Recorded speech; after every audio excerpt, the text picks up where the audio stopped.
Hello, hello, hello, hello, hello, everyone. I hope everyone is well. I hope you're doing great on this Tuesday afternoon. It is Tuesday, right? Being retired, sometimes I forget what day it is. So I hope that everyone is doing well and fine and fantastic, and all that kind of stuff. So this is an impromptu video. Man, this looks funny on me, huh?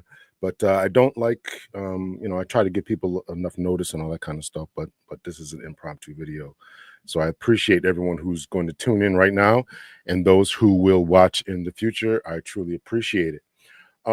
So I was watching a video earlier today. It's kind of funny because I was watching a video and I was editing a video at the same time. They were kind of linked, and so the video that I ended up watching was about this lady who we're going to discuss today, who is apparently fairly well known. I just happened to stumble across her today, and I chimed in a chat, and she thought I was trolling her, and I was really asking legitimate questions. So, and then I sent her a chat or a message through LinkedIn. So we'll get to all that as it becomes more apparent here. So let me say hello to some people and make sure, yes, make sure that you say hello so that I can greet you and acknowledge your presence. And I truly appreciate you all coming on. I am in the middle of some rebranding. So, um, so the colors are going to be changing, all that kind of stuff. So it's not, same content and all that kind of stuff. I'm just, so I do some consulting work and I have a brand for that, and I want the brand's colors to match up. That's all that's about. So I just that's what that's about. So greetings to you, Mackie Samuels. Greetings, and hello to you, Rhonda Payne. Some faithful souls you are. Thank you all so much for checking out the episode. So we're gonna jump into it and make sure that people, you all do say hello. All right. So first thing I want to discuss is we are in the middle of a gender war, and as I mentioned before, I was editing a video that I did a couple of days ago, and all that, and so I wanted to make sure that I get all my ducks in a row. So I was kind of reading up on some stuff, and lo and behold, this particular lady's video pops up. Um, so but before we get to the main event for the evening, for the afternoon, I should say, is I want to talk about this video here. And let's see, I'm going to do this is a great video that I thought that everybody should watch.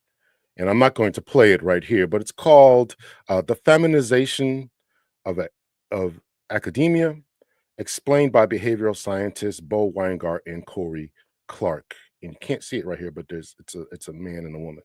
And this is the end of the video and all that. So if you have time, 22 minutes, this lady's going to read through a bunch of an article by these two academics who wrote this article, and 216,000 views, just dropped a month ago, and all that. If you read through the comments section, it's really going to be blasting women.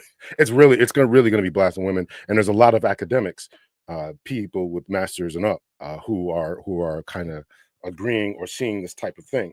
And then it's become, and here is the actual article for all of you who like to read. Um, Stop screen share, present. Here's the article in full. And I'm actually considering doing this tomorrow. Today's Tuesday, maybe Wednesday, reading through this article, but or maybe even doing the video. It looks as though Corey right here is a lady. So it's not, Corey Clark is a behavioral scientist with a PhD in social psychology. Um, yeah. Uh, so you can check that out. This is in the Quillette. I never heard of this magazine, but this is where the article is: Sex in the Academy. The inclusion of women in higher education is of great achievement for Western liberal society. How is it changing academic culture? And while that title seems to be very uh, middle of the road, this article really isn't. I mean, and if you watch the video that I put up there that's on YouTube, you'll see that it really isn't. All right, so why am I talking about this? Why did I bring this up when we want to talk about feminism and things along those lines? Excuse me, talk about the red pill space, the manosphere, and all that. Well, because that's going to become important because academics are seeing things in quite a different way. The lady I'm going to put on here or going to talk about, or not her, but in particular what she was addressing is really going to be related to this. So let's see here. Let me get back to where I was. All right, so that's where that is. Let's see. All right, hello, high vibe. Hello, a good, Rhonda, a good, and hello to you, Lakeisha. All right, so yeah, it's cold where I am. So it's cold where I am. Yes, absolutely, absolutely. Will I define red pill, manosphere and red pill for the group? Absolutely. So let's start with the manosphere. The manosphere, and I've done videos about this. I couldn't find all of them that I did, but I'll put them up on the screen here. Actually, I'll add this to the stage here.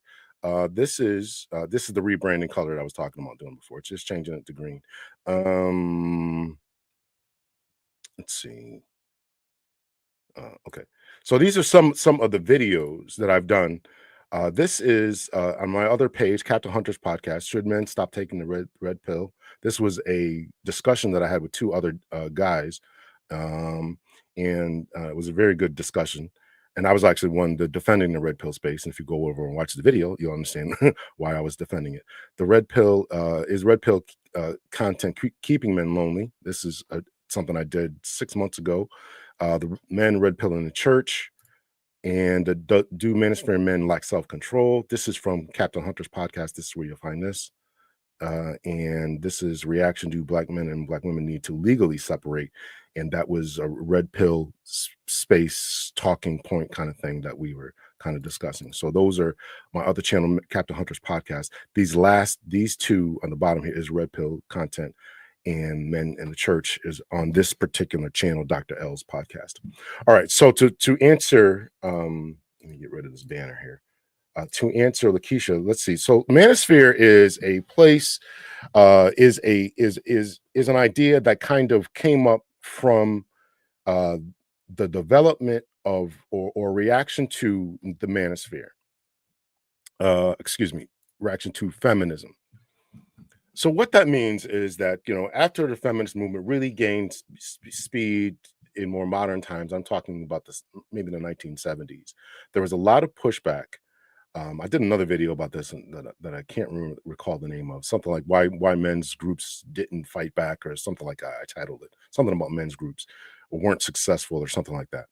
And so what I did was, I kind of went through a brief history about the manosphere of the manosphere. So the manosphere is a place that was response to the feminism, and men were pushed out of a lot of different quote unquote men's spaces. Right there, it essentially pushed out of the academy. I'm not just saying that. I showed you the article that is saying that. um, Men were and so they wanted to kind of develop a place where they could talk freely about their rights, their issues. So they developed online spaces, or the creation of online spaces. First there were meeting groups, right, in the 1970s, 80s, different meeting groups, different magazine articles, or underground magazines, etc. And then eventually what happened was, with the advent of the internet, now they could talk to each other through chat forums, Reddit forums, things along those lines. So this would be considered the manosphere. The manosphere from those written spaces then transformed into the content creation of YouTube and podcasts, and so that all of that would be considered the manosphere, a place from where men can talk freely amongst themselves, align their values, have conversations, and it really should be about self-improvement. It really should be about self-improvement, getting yourself together. If you feel as if you are not being treated fairly within the criminal system or the legal system, whether it be criminology, criminal aspects, or family court, then that is the place where where they can kind of get together, strategize, and say, "Yeah, I'm going through this too. Okay, how do we do this?" and all this kind of stuff, right? Um, can't remember. I was trying to pull up some books that I read about this, but I don't know if I'll be able to do it here. Maybe I'll do it a little bit later. So that is essentially the manosphere. Now, the red pill is a kind of an offshoot. Now, this is going to get hairy, so there's different definitions to it. So I would consider the red pill space as an offshoot of the manosphere. Some would say it's the same thing. I'm not going to argue about that. So what the red pill space is, if you've ever seen the movie, um, oh gosh, what's the movie now? The movie with Neo. Gosh, I can't think of the name of the movie. Neo. Um, he's in a computer simulation essentially, and he's given a choice as to whether he's going to remain in the computer simulation. Um, so he's given a choice whether he's going to remain in the computer simulation. The new movie will come to me in a second here. Um, So he's either going to take The Matrix. Yes, thank you. I knew somebody knew it. Somebody, yes, The Matrix. So I don't care what anybody says; those movies were not good. The concept that I'm about to discuss is good about living it, but the movies themselves, I mean, it was good action and stuff, but the overall plot was not good. That's just my opinion. All right, so The Matrix. So in The Matrix, the computer simulation that's going on here is given a choice whether he's going to stay in the Matrix, and that's the blue pill. If you take the blue pill, you're going to stay in the Matrix. Everything's going to be fine. I'm going to keep living. I'm going to have my two kids, my dog, my house. Everything's going to be fine. Or if you take the red pill, it's a physical pill that he would take and swallow that would wake him up to the idea of what's really going on in the world, and or that the computers are really running the situation. So that became a symbolism of what the red pill is. For men, it was saying, okay, you have to come to a realization that quote unquote feminism is running the world, women are running the world, or it's becoming more feminized at the very least.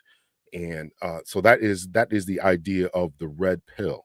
So a lot of people are now in calling themselves red pillars or in the red pill space, saying that they woken up to the realities of male female dynamics, realities of the job market, realities of whatever. Some people are saying it's positive, some people are saying it's negative, and all that kind of stuff. So again, I've done these videos about this discussing. I'm not saying what's positive or negative.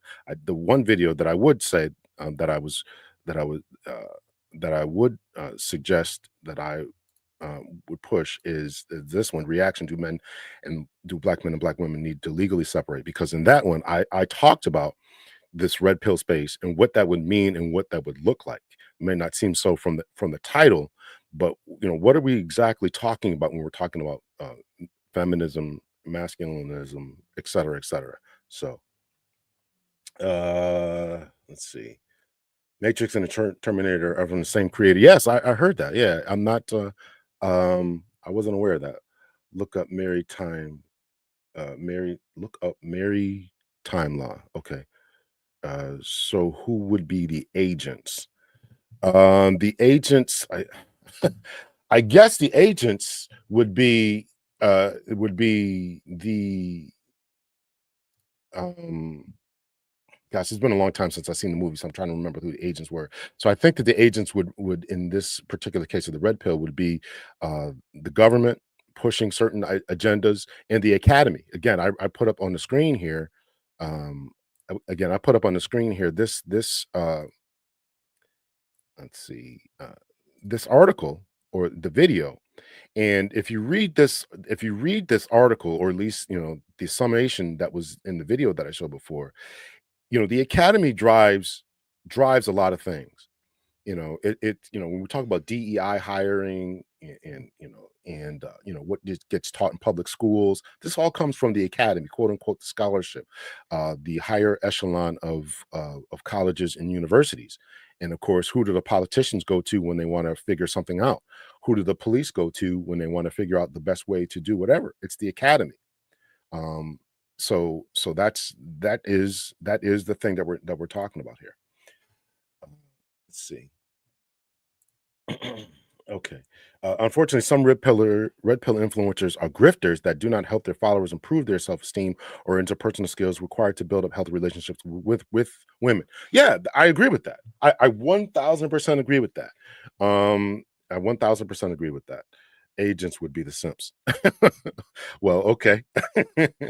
Okay.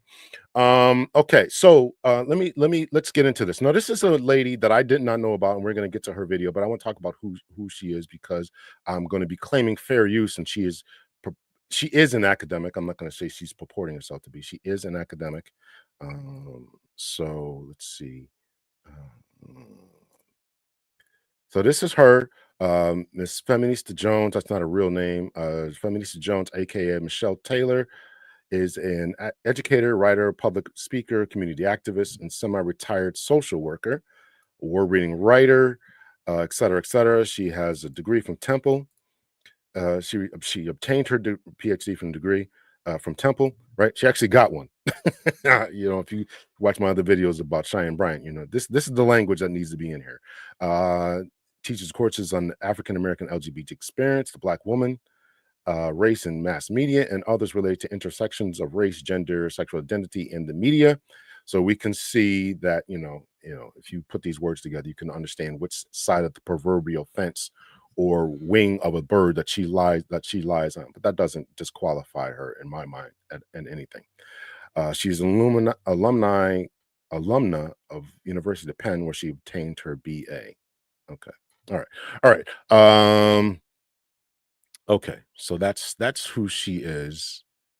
And so I sent her a message on LinkedIn. I'm not going to show the message on LinkedIn, but I did send her a message on LinkedIn. All right. Let's see. Opinions can be very subjective, hence the need for men's rights. Well, I absolutely agree with that. And this is what I'm going to talk about in this, because, people label things as overtly negative. I don't think that the red pill space or the manosphere is overtly negative. I don't think that at all. But I think that there are some bad actors in it. Some people are grifters, as has been said, and some people are just out in it for the money. One of the biggest things was when people are saying, when these red pillars were talking about don't date single moms, and yet they go home to a single mom. And there was a guy, I forget his name, Cooley from I forget the name of his podcast, Fugazi podcast, Cooley from Fugazi podcast, tall brother, talk about don't date single moms. And next thing you know, he's a brother who's got a white girlfriend who's had like 2 or 3 kids. Dude, what do you and so why are you telling people not to do this, right? So I have noticed that higher ed hires more feminine men than masculine men, especially leadership roles. Well, that is definitely, hello HJ, that is definitely the if you watch this video again, matter of fact, I said I wasn't going to do this. We're not going to play the video, but we are going to get into this here. Okay, we're gonna show this one here. You can watch this video, The Feminization of Academia, explained by behavioral scientists, Bo Weingart, and all that. If you read through some of these things, some of the comments here, a lot of them are going to be academics. Offensive scientific findings, whatever bizarre phrase. If you are offended by scientific findings, you're certainly no scientist, and you're irrational. Dismissing a colleague. 51% of women said that supporting a person's right to make an argument is the same as supporting the argument. I said I wasn't going to play it, but let's get into some. She runs through some numbers, which I think are going to be important. So let's start right here. We'll get to the numbers part. So again, here we go. Priorities, policies, and norms, and shaping the direction of higher education and science. It is increasingly evident that men and women view the purpose of higher education and science differently, and that many emerging trends in academia can be attributed, at least in part, to the feminization of academic priorities. Evidence for gender differences in academic priorities. Numerous surveys over the past 5 years have found large and consistent differences in the preferences and priorities of men and women, and these differences cohere with a broader pattern of evolved traits and tendencies. A 2017 YouGov survey of over 2,000 US adults on issues related to free speech and tolerance on college campuses found that 56% of men said that colleges should not protect students from offensive ideas. 64% of women said that they should. When presented with a variety of controversial claims made by speakers, for example, men are better at math, or white people are racist, police are justified at stopping African Americans at higher rates, a majority of men supported 9 of the 11 speakers' right to speak on campus, and a majority of women opposed all 11 speakers' rights to do so. Now, Now that's important, right? So men are saying that it's even if I disagree with your premise, at least you should have the right to say it. That's 9 out of the 11 speakers or 11 speakers or whatever the statistic is, supported 9 of the 11 speakers. The women said, "No, listen, if I don't like what you're going to say, you shouldn't be able to allowed to say it at all." So my point in saying this is that we're looking at the world differently. I'm not saying that women are right. I'm not saying that men are right, men are wrong. I'm not saying any of that. What I'm saying is that we're looking at the world differently. And men generally are about facts, data, and statistics. Generally, it's not always 100%, but and a lot of times the women are thinking more collectively, more socially, more communally, is saying, listen, if this is going to be offensive, let's not say it at all. But that the problem with that is that that doesn't work in the academy. There are ideas that we've got to talk about, whether it's racism, whether it's police, the use of force, whether it's social policies about how we deal at school, how our politicians should behave. We got to at least have the conversation. And too many times, as this survey is telling us, is a lot of times the ladies just don't want to have those conversations. And so I'm saying all this to link it to later on what's going to be happening as we'll go through this. So let's continue on with just a few more minutes of this. 51% of men said colleges should not disinvite speakers if students threaten violent protests. 67% of women said that they should. 58% of men opposed a confidential reporting system at colleges, which students could use to report offensive comments. 54% of women supported it. 63% of men thought controversial news stories in student papers should not need administrators' approval before publication. 51% of women thought they should. 65% of men believe that supporting the right to make an argument is not the same as endorsing it. 51% of women disagreed. A 2021 survey of over 3,000 academics and PhD students at universities in the United States, Britain, and Canada found that 66 to 76% of men supported intellectually foundational texts above diversity quotas on reading lists. 44 to 66% of women supported diversity quotas above foundational texts. Female academics reported greater willingness than their male counterparts to support dismissal campaigns against a colleague who has conducted research that reached a controversial conclusion. The 2008 If you heard that, if there was a controversial conclusion, then the ladies were more likely to say that person ought to be fired, stop the publication, don't release the data. Let's listen to that again. women supported diversity quotas above foundational texts. Female academics reported greater willingness than their male counterparts to support dismissal campaigns against a colleague who has conducted research that reached a controversial conclusion. A 2018 study of over 4,000 full-time college students on issues related to free speech on campus and diversity and inclusion found that 71% of men reported that protecting free speech is more important than promoting an inclusive society. 59% of women said promoting an inclusive society is more important than protecting free speech. 58% of men said that it is never acceptable to shut down speakers or to try to prevent them from delivering their remarks. 58% of women said that it was sometimes or always acceptable. A 2022 paper in which 574 undergraduates, graduates, and PhD students were asked to allocate 100 points towards 5 different academic priorities found that men allocated more points toward academic freedom and advancing knowledge than women, and women allocated more points towards social justice and emotional well-being than men.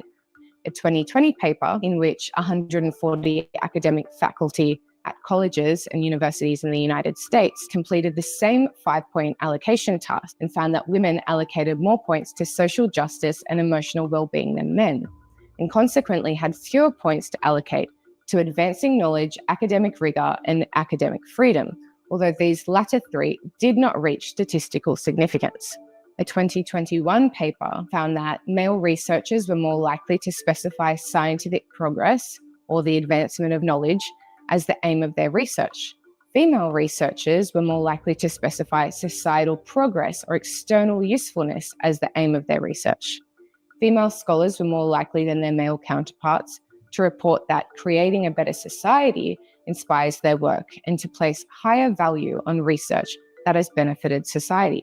2021 survey of over 468 psychology professors from the top 100 universities in the US found that when asked whether scholars should be completely free to pursue research questions without fear of institutional punishment for their research conclusions, among men, the majority, 60% said yes. Among women, the majority, 59%, said it's complicated, and 39% said yes, and only 0.6% said no. When asked whether scientists should prioritize the truth or social equity goals when the two conflict, among men, the majority prioritized truth. Women, on the other hand, the majority said it's complicated, and 43% prioritized the truth. 4.8% prioritize social equity. The overall theme of these differences is that men are more committed. Check this out. I'm going to show you how I afforded this car. Okay, you ready? All right. Than women to the pursuit of truth as the raison d'etre of science, when women are more committed to various moral goals, such as equity, inclusion, and the protection of vulnerable groups. Consequently, men are more tolerant of controversial and potentially offensive scientific findings being pursued, disseminated, and discussed. And women are more willing to obstruct or suppress science perceived to be potentially harmful or offensive. Put more simply, men are relatively more interested in advancing what is empirically correct, and women are relatively more interested in advancing what is morally desirable. Of course, it is Okay, so I'm going to stop right there. I don't want to play all that, but you can just see from that particular perspective that men and women are just different in a general sense. Now, these numbers are not overwhelming. 50 and 60%, 50, 60, 59%, 70% are not overwhelming numbers.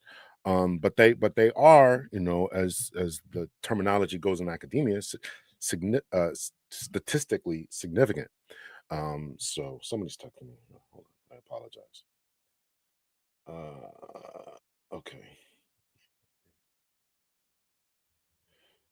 All right. So I just want to kind of show that there. You can go over and watch I was thinking I may do a full breakdown of this. I'm not sure. Y'all hit the like button here. We've got 27 people watching. Y'all hit the like button. All right. Let me get through some of these comments and we'll get to the heart of what I want to talk about here. Facts. Let's see. Red pill is not at all bad, but they come across as bitter.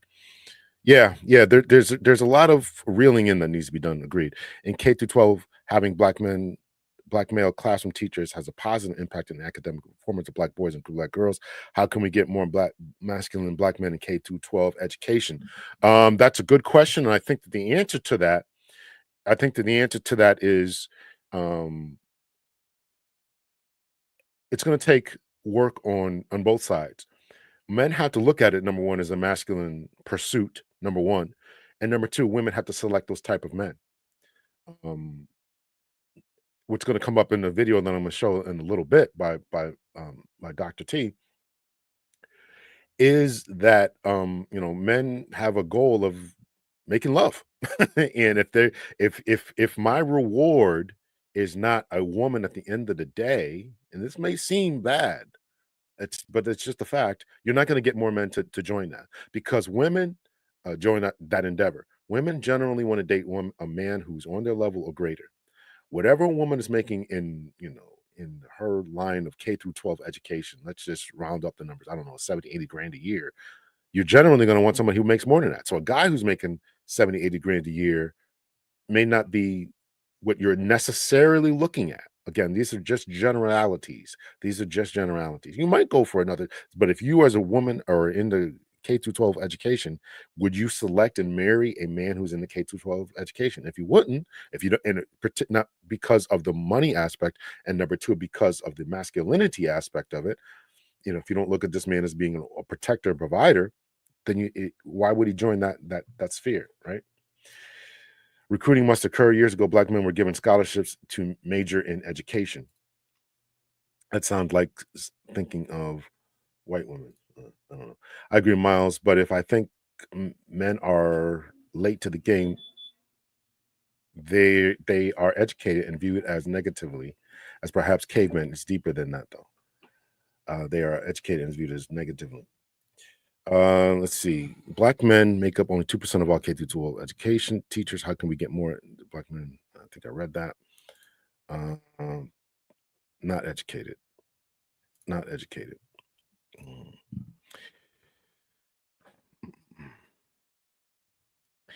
Recruiting efforts starting recruiting black men as middle school students with the promise of scholarship. Black men has a degree, give them scholarship to return to school for license. Well, I think that ought to go for the recruitment and the focus on black men to enter all spheres, not just education. I agree that they need to be in K through 12 education. Those numbers are correct. That men, black boys, and black girls, in particular black boys, do better when there's a black male teacher. So we got to get black men into school.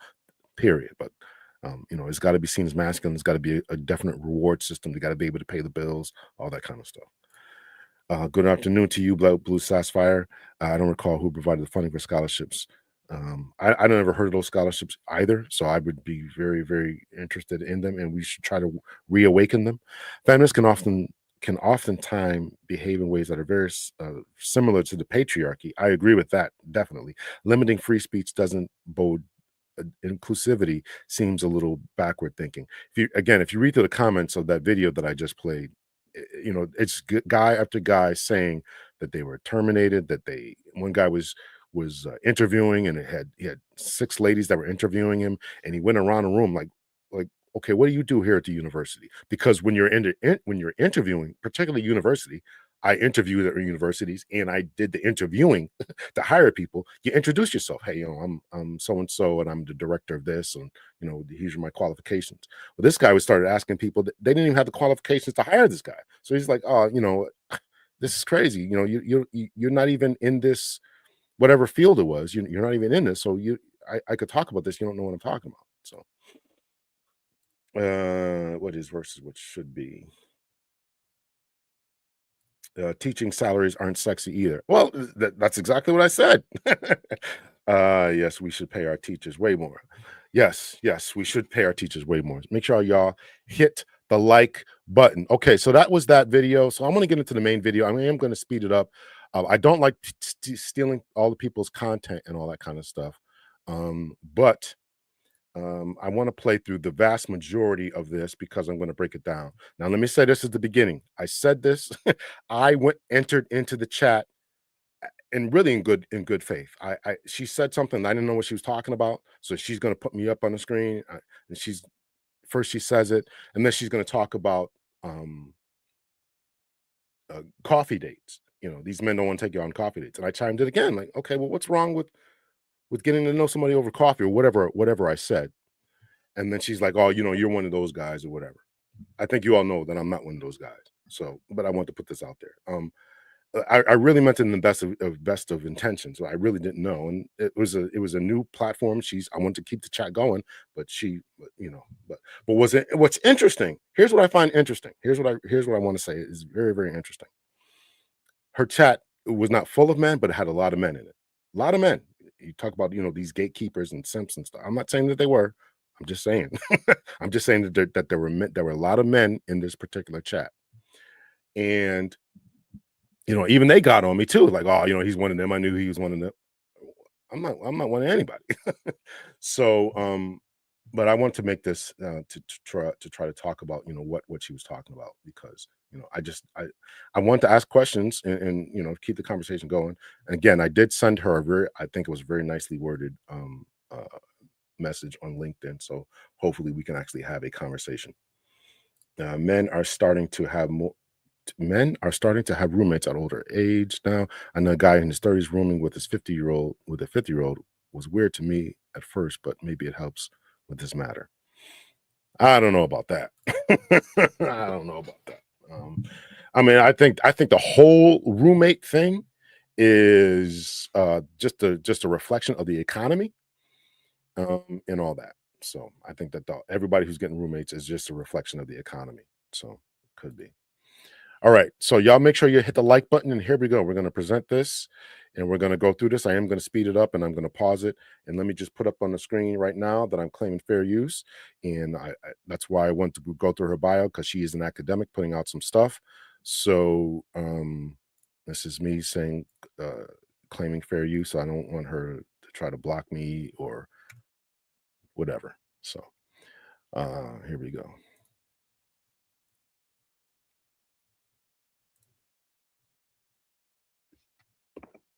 All right. What's up, everyone? Let me go live on Instagram. Let them know. Join me on YouTube. I do this every time. I mean, I should make an intro about this because I just do this every time. Okay. All right. All right. So here's what I'm going to talk about. I'm going to do this real quick because I actually have a lot of things to do today. But I wanted to address this under. Can you hear me? Just want to make sure you can hear me too. I wanted to address this under the political theater banner, I guess, because this is actually a political issue. Hey, what's up, Kenan? Good to see you. This is a political issue, right? You see the title, it says red pills equals the male loneliness epidemic. And I just want to talk a little bit about this because I've been thinking about this. So it's an hour long. I didn't realize it was hour. I thought it was like 30 minutes. If we don't do the whole thing today, maybe I'll do the rest another time. But I'm not gonna sit here for an hour. But I do have it speeded up, so maybe we can get through it. But it depends if you guys want to stick around or not. A couple of things here. More men will have to be open to HEAL, healthcare, education, administration, and literacy, which is 24% of the economy. I never heard the acronym, but I would definitely agree with that. Sharing is caring. High vibe. What am I missing? Let's see. So we value money more than principle, empower principles more than education teachers, date drug dealers if you want sexy salary, look up a maritime logic, quash your patriarchy views. I think that's true, that a lot of times there's a lot of people who are valuing money, and the ladies are making their own money. They don't care about yours. Now, the question is that hindering their dating choices, or are they, that's the question we got to be. Yes. Well, that's why I said, that's why. I mean, listen, that's why I said about which side of the political bird she's on. You know what it is. So, good afternoon, Houston Tilson University at HBCU located in Texas has a program to encourage young males to teach. Okay, that's great. That is great. Timely education study bay. Okay, all right. Here we go with the video. This.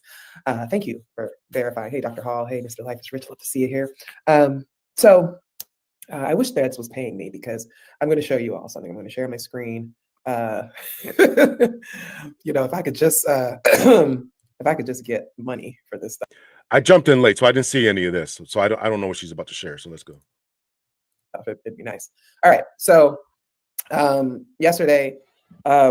Some of you don't know, me and Katie came up with this coffee gate. We use this hashtag, and it's really kind of born out of this discussing how red pillars have convinced men, especially younger men, that they should not spend any money on women at all. Like the most that they should do is pay for maybe a coffee. And even then, like they meet with a woman for coffee. And part of this, and I don't know if any of you noticed this, that like when most people go to coffee shops, they don't just stand around and wait for the person that they're meeting. They usually go and order their own coffee. So I've seen in some forums where the men are telling each other to be a little bit late so that the woman shows up and buys her own coffee. So they don't even have to pay for your coffee.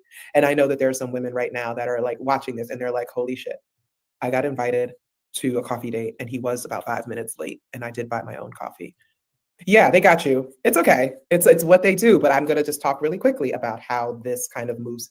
This all works together, right? So they got you. Welcome. A lot of people saying they finally made the live. Thank you. I'm so glad. Your threads on dating have made me glad I stopped dating cis men. If I wasn't involved with, one right now, I probably would just give it all up completely. Like, honestly, I don't know. But anyway. She apparently she's dating someone, and listen, we're all having a hard time. And this Peter Pan syndrome. Listen, it's a real thing. It's a real thing. It's a real problem. I'm acknowledging that it's a real thing. It's a real problem. So we got to really try to get to this. Listen, there's 40 people watching right now, and there's 16 likes. Hit the like button. Hit the like button. Come on now.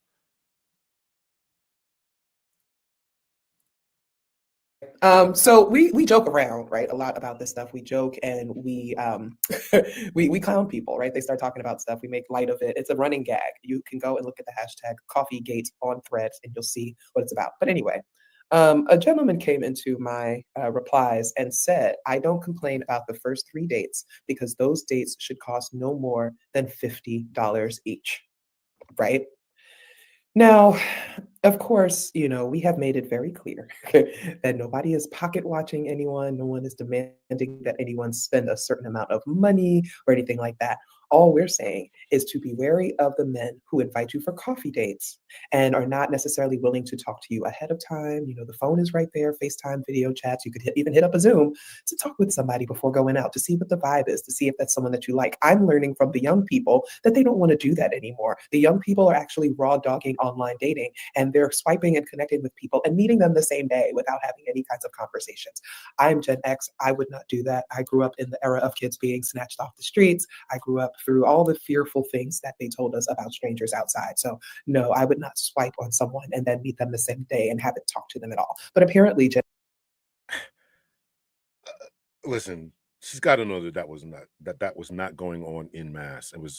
There were some places in Atlanta that was going on, but that was certainly I'm Gen X too, and I remember all that hysteria too. But looking back on it, it was nowhere near as great as the hysteria was.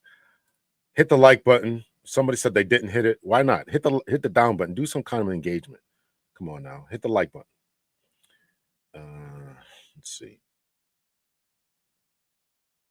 Sounds like a guy. You sure that a woman or just identifies as one? Well, and now Black women make up 60% of dental students at Mayberry and Howard, and even at PWI medical and dental schools, most of the Black students are Black. Yeah, listen, this is an issue.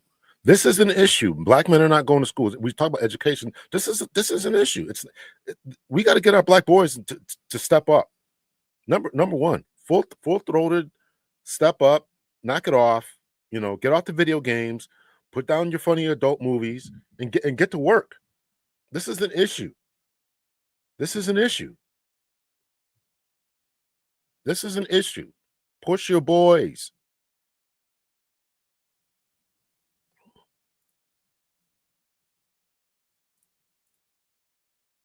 Gen Z is doing this and some of the younger millennials are doing this, and they think that it's okay. So for them, grabbing coffee makes sense because they want to do a little 15-minute vibe check. I don't go anywhere to meet anyone for 15 minutes. That's an absolute waste of my time. It's a waste of an outfit. It's a waste of gas and tolls. It's a waste of everything to just meet someone for 15 minutes for a vibe check. But okay, now that we've established that we're working with two different, mentalities, I was actually addressing the issue of how some men take the approach that they refuse to spend over a certain amount of money on women, like the first few dates, because they're trying to assess a woman's value and see if she's actually worth putting their money into this, right? Now, I don't have a problem with that. I don't have a problem with the man assessing somebody's worth. My time is valuable. My time that I take to get dressed, go meet you, have a conversation, I got to know that I like you. Yes, she said it, that you should vet somebody, FaceTime, have a couple of conversations and all. Yeah, I agree with that. But that still doesn't mean that you deserve my time of a $200 date. And she just said before, if you rewind it, she said, nobody's telling you how much you got to spend. Now she's saying, well, now you got to spend this amount of money. And she's going to keep saying that you got to spend this amount of money because I want to put on, you want me to come with these fake lashes on and all this kind of stuff. So listen, we got to be consistent in what we're saying here. So the like button is to get more people to come in here and view it. So you're here when you got to all know that other people want to view it as well. Yes, Black men make more, but don't we need more Black doctors? Don't you want to be able to go see a dentist and see a Black dentist? Don't you want to go to a Black lawyer's office, the medical field? Come on now. Come on. We need that. Yes, we still make more on average, but come on now. Come on now. I keep hearing that. I don't agree with that. School and education is only mental slavery programming, particularly if you're going into the STEM, the sciences, technology, engineering, math, And if you're going into the medical field, come on now, we need that. So many issues, Dr. L. I love your spoken word, but like buttons are a lot of fun. Thanks. Yeah, let's see. All right, let's continue on the video here. Right? Again, we have strayed so far from what positive and healthy masculinity should look like. And I'm not sure we ever really knew it, but I know that there was a time when men actually took pride in doing nice things for women. And I'm going to divert a little bit. I need y'all to rock with me. So I wanted to show you what that was all about. It all started, I said, imagine being a man who says, I'm not spending more than $50 per date for the first 3 dates. Now, I wrote that separately from this. And as I said, since you ugly bastards won't click for context, here's what I'm responding to. As you can see, I've got 1.3K responses right now. And, it's mostly coming from incredibly unattractive men who no one ever wants to go out with anyway. So I don't understand why they're chiming in on a conversation that is totally. Now, here we go with the shaming language. They're ugly. Nobody wants them anyway. So why are they chiming in the conversation? Okay, so now she's an academic who's immediately gone to the shaming language. Okay, all right. Again, we got to make sure that we're worth your time. So, and she's going to reply to the original context. Totally irrelevant to them, right? And so anyway, it's really it's a little bit deeper than this, right? So I'm trying to remember when this one, it was over a decade ago, but I did a presentation at a Woodhull Sexual Freedom Conference, and I was talking about like kind of hip hop and like gender and sexuality issues and things like that. Excuse me. One of the things that I said was that if you want to know the state of kind of where the economy was, like if we wanted to use music to go back and see what was going on with the economy, all we have to do is listen to hip hop music, because we'll be able to tell by the men's lyrics about how they talk about women, whether or not we were in an economic upturn or downturn. You got it. Check it. I really like to see this study and her data and statistics about that. The economy is older than hip hop, so I don't even understand that. So you're looking at hip hop music to determine how well the economy is doing. What about country music? What about blues and jazz? I just think that's crazy. I think that's crazy. Yeah, and I agree. The shaming language is childish, but this is where she's gone to already. So here we go. Check it, clock it, write it down. I'm saying it again. I said this well over 10 years ago, but I'm going to say it again for those who are new. If you want to understand the United States economy and where it was, all you have to do is go back and listen to hip hop music. Because when the economy was doing well with the Clinton years, and that was sprinkling over into the 2000s, what did we have? We had an abundance of men making songs. This is where the rap song collaboration came out, because men were rapping and women were singing, and it was just talking about how much I love you, girl. I'm going to take care of you, girl. You my prize, you my queen. I wouldn't be nothing without you. Because niggas had money, right? If you go back to the origins of hip hop, right? And kind of a lot of the conversation, a lot of things that they were talking about was struggle, right? The message was like, yo, life is so messed up right now. I'm about to like end it all. Like there was so much going on. All you have to do is just listen to that, right? Towards the end, like in the middle of the 80s and stuff, they were talking a lot about, it was a lot of more politically conscious stuff, because the apartheid stuff was going on. Folks were still struggling from Reaganomics or what have you. The vitriol started to come towards women. If you remember in the late 80s, early 90s, when we started to get gangster rap, a lot of gangster rap wasn't even about the streets. It was about how much they hated women, right? And how much they wanted to punish women. And because around that time, niggas were struggling. Like, they were really struggling. But then Clinton came in, and Clinton. I got to see the study, because she's saying things that I just can't identify with. Now, has rap music, quote unquote, always been misogynistic to a certain point? But it was always aimed at women. I can't see that. Now I'm doing a study last year. Myself and I haven't talked about this, but a couple of other academics who teach music, we're looking into hip hop and whether it's been good for the community and things along those lines. Kind of got sidetracked. We're going to try to finish out this study that we're going to publish in an academic journal and all that. And I haven't read anything close to this. I just haven't read anything close to what she's talking about. So again, I'd like to see her balance of this and make sure that it's not just, hey, this is what I've noticed, because again, there's other genres of music out there. It's the same thing going on in country music. Is the same thing going on in jazz music. It's the same thing going on in other places where they go through economic downturns. Are they or is this just something that's particular in the Black community with hip hop? I just can't see that. Yeah. All right, here we go. Continue on. Clinton brought about a surplus. And what happened to the niggas' music in the 90s and the early 2000s? Whew. Women are the best. We're going to spend all this money on you. We're going to take care of you. We're going to show you the world, right? Then the housing crisis of 2008, 2009 happens. What did we notice then? A drastic shift in what the men started talking about. Now women become liabilities because women expect to be treated right and we can't afford it. And now you, woman, are making us look bad because we don't have the money to spend on you and flex like men are supposed to flex. I ain't got to say, all y'all got to do is just go clock it. Like, just, it's there, okay? So from about 2008, 2009, start thinking of the artists that started coming out, start thinking about the increase in the self-medication. I haven't seen any of that. Again, I'm doing research on hip hop. Read a couple of books about it. Read a bunch of academic papers about this.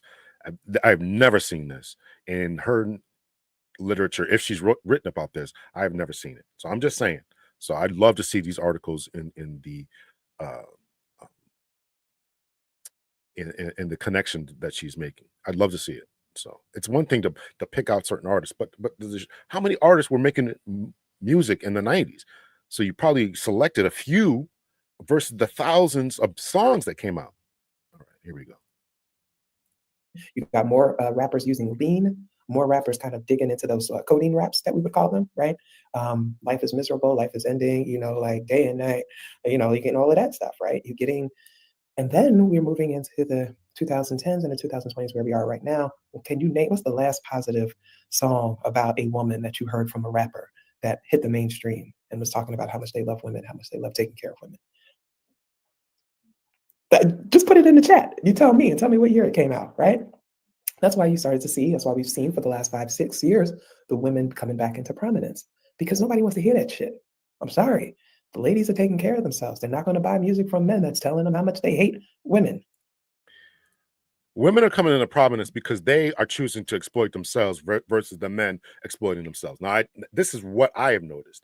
You got the Cardi B's, the Glorillas, the Meg Thee Stallions, you know, all these other Sexy Red. They're exploiting themselves. They're saying the same thing that the men were saying.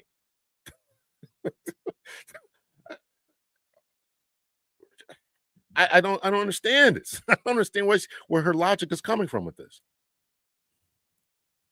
Right? But the ladies are saying, we got our own stuff, we're doing our own thing. And is that, okay, so we got that, right? Yes, so there we go. Okay, so now if we think about, we put the music there, right? And the reason why I talk about music a lot, I talk about media a lot, because people can't read. Let's remind everybody that most people cannot read. So we access our information through music, television. More shaming language, people can't read. All right, here we go. And film, social media, right? That's how we get it. We get it through videos. We get it mostly through the kind of content that we don't have to read, right? So that's what we see happening with the red pillars. Now I'm gonna have some vulnerability, and I know the motherfucker's probably watching, so here it goes. I'm gonna tell you business because I can tell you business because it's my business to also tell. I was involved with a red pillar, and it's very interesting because I started noticing the slide. And I just want everybody to understand that red pillars don't become that way out of no way. The overwhelming majority of them have significant trauma related to the women in their lives, more than likely their mother, right? Men don't begin to hate women for no reason. I don't know about hating women, but yes, red pillars have been traumatized. They've been traumatized by the court system, family court system. They've been traumatized by women who have taken them on dates, expensive dates, and never called them again. The whole ghosting phenomenon, traumatized. Maybe traumatized is too strong of a word, but traumatized by the dating scene. Women, you take a woman out, she's dating multiple men. You take or the dating apps.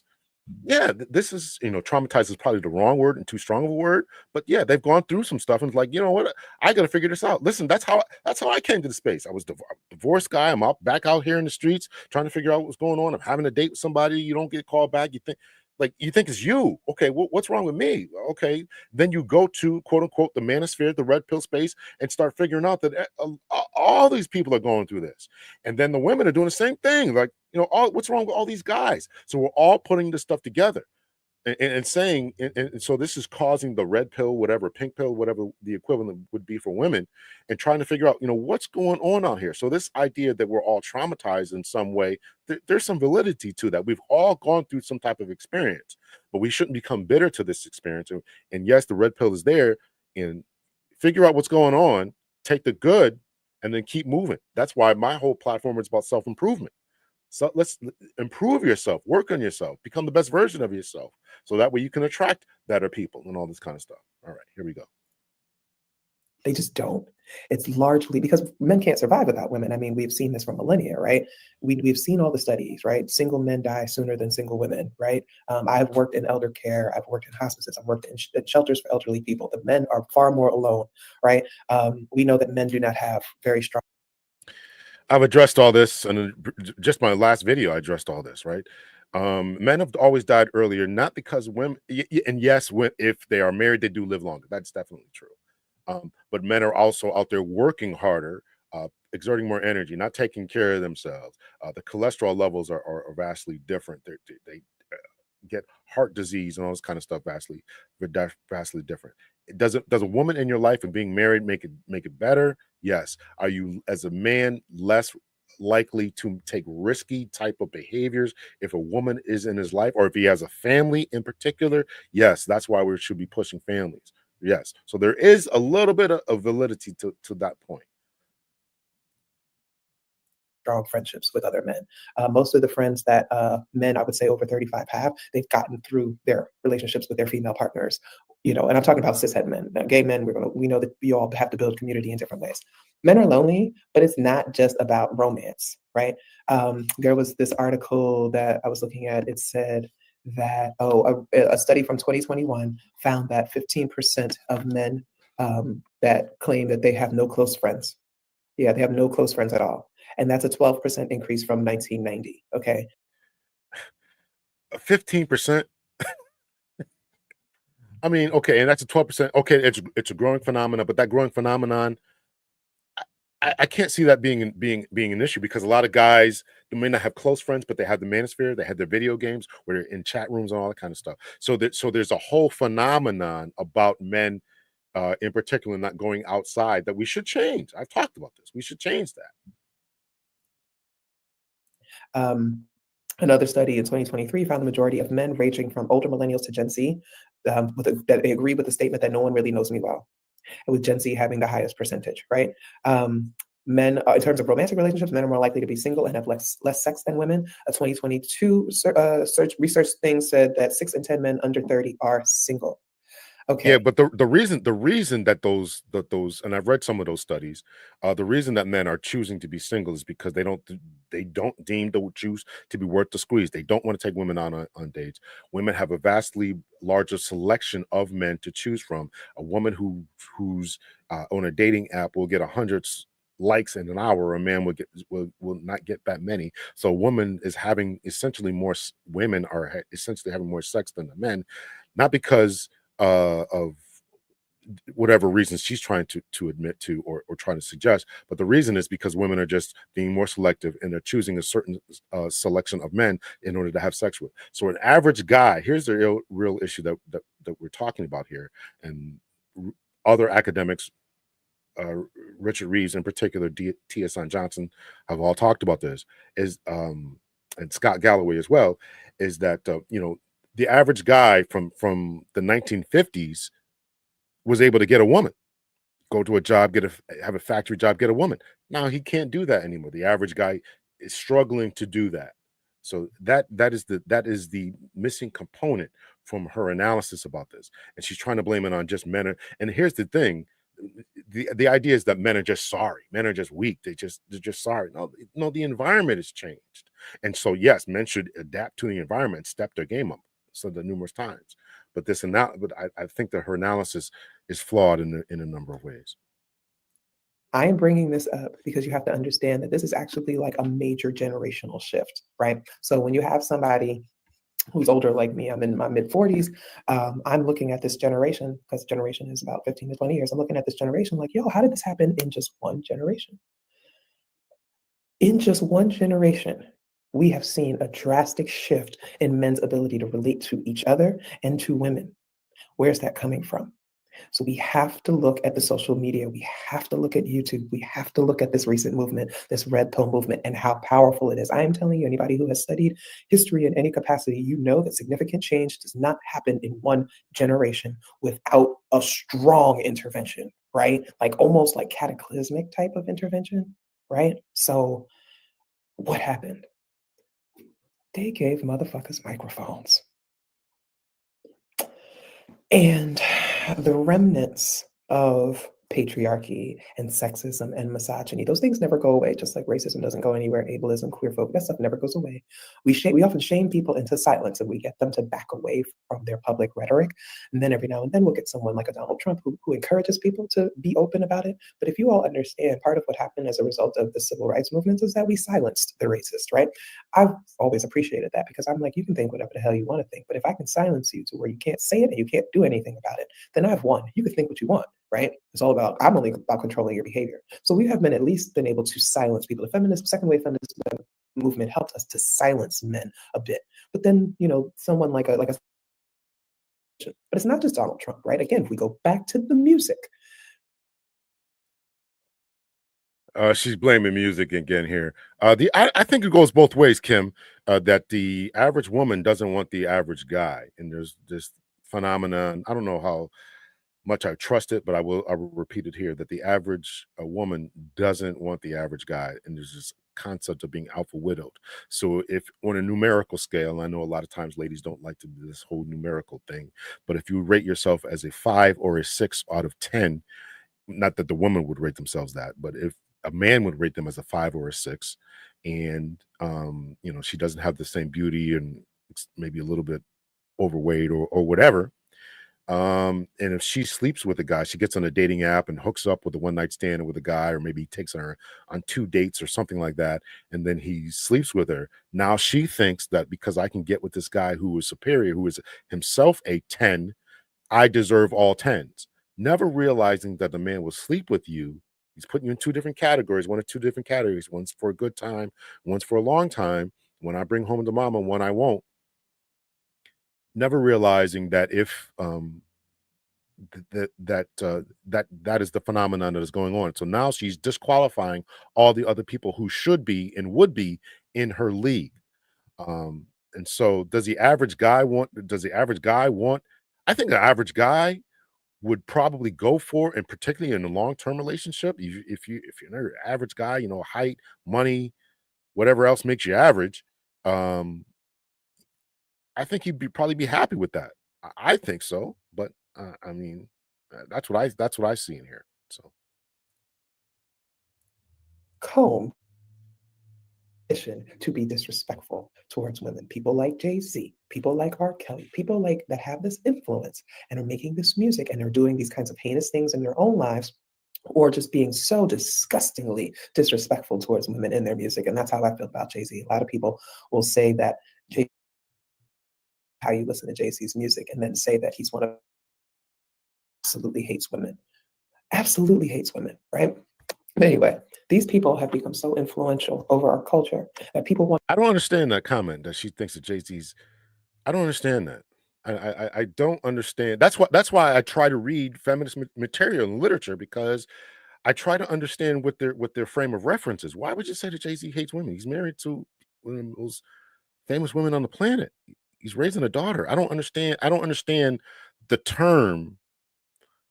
I understand it from a definitional type, but I don't see it in practice. Misogyny. I don't understand that.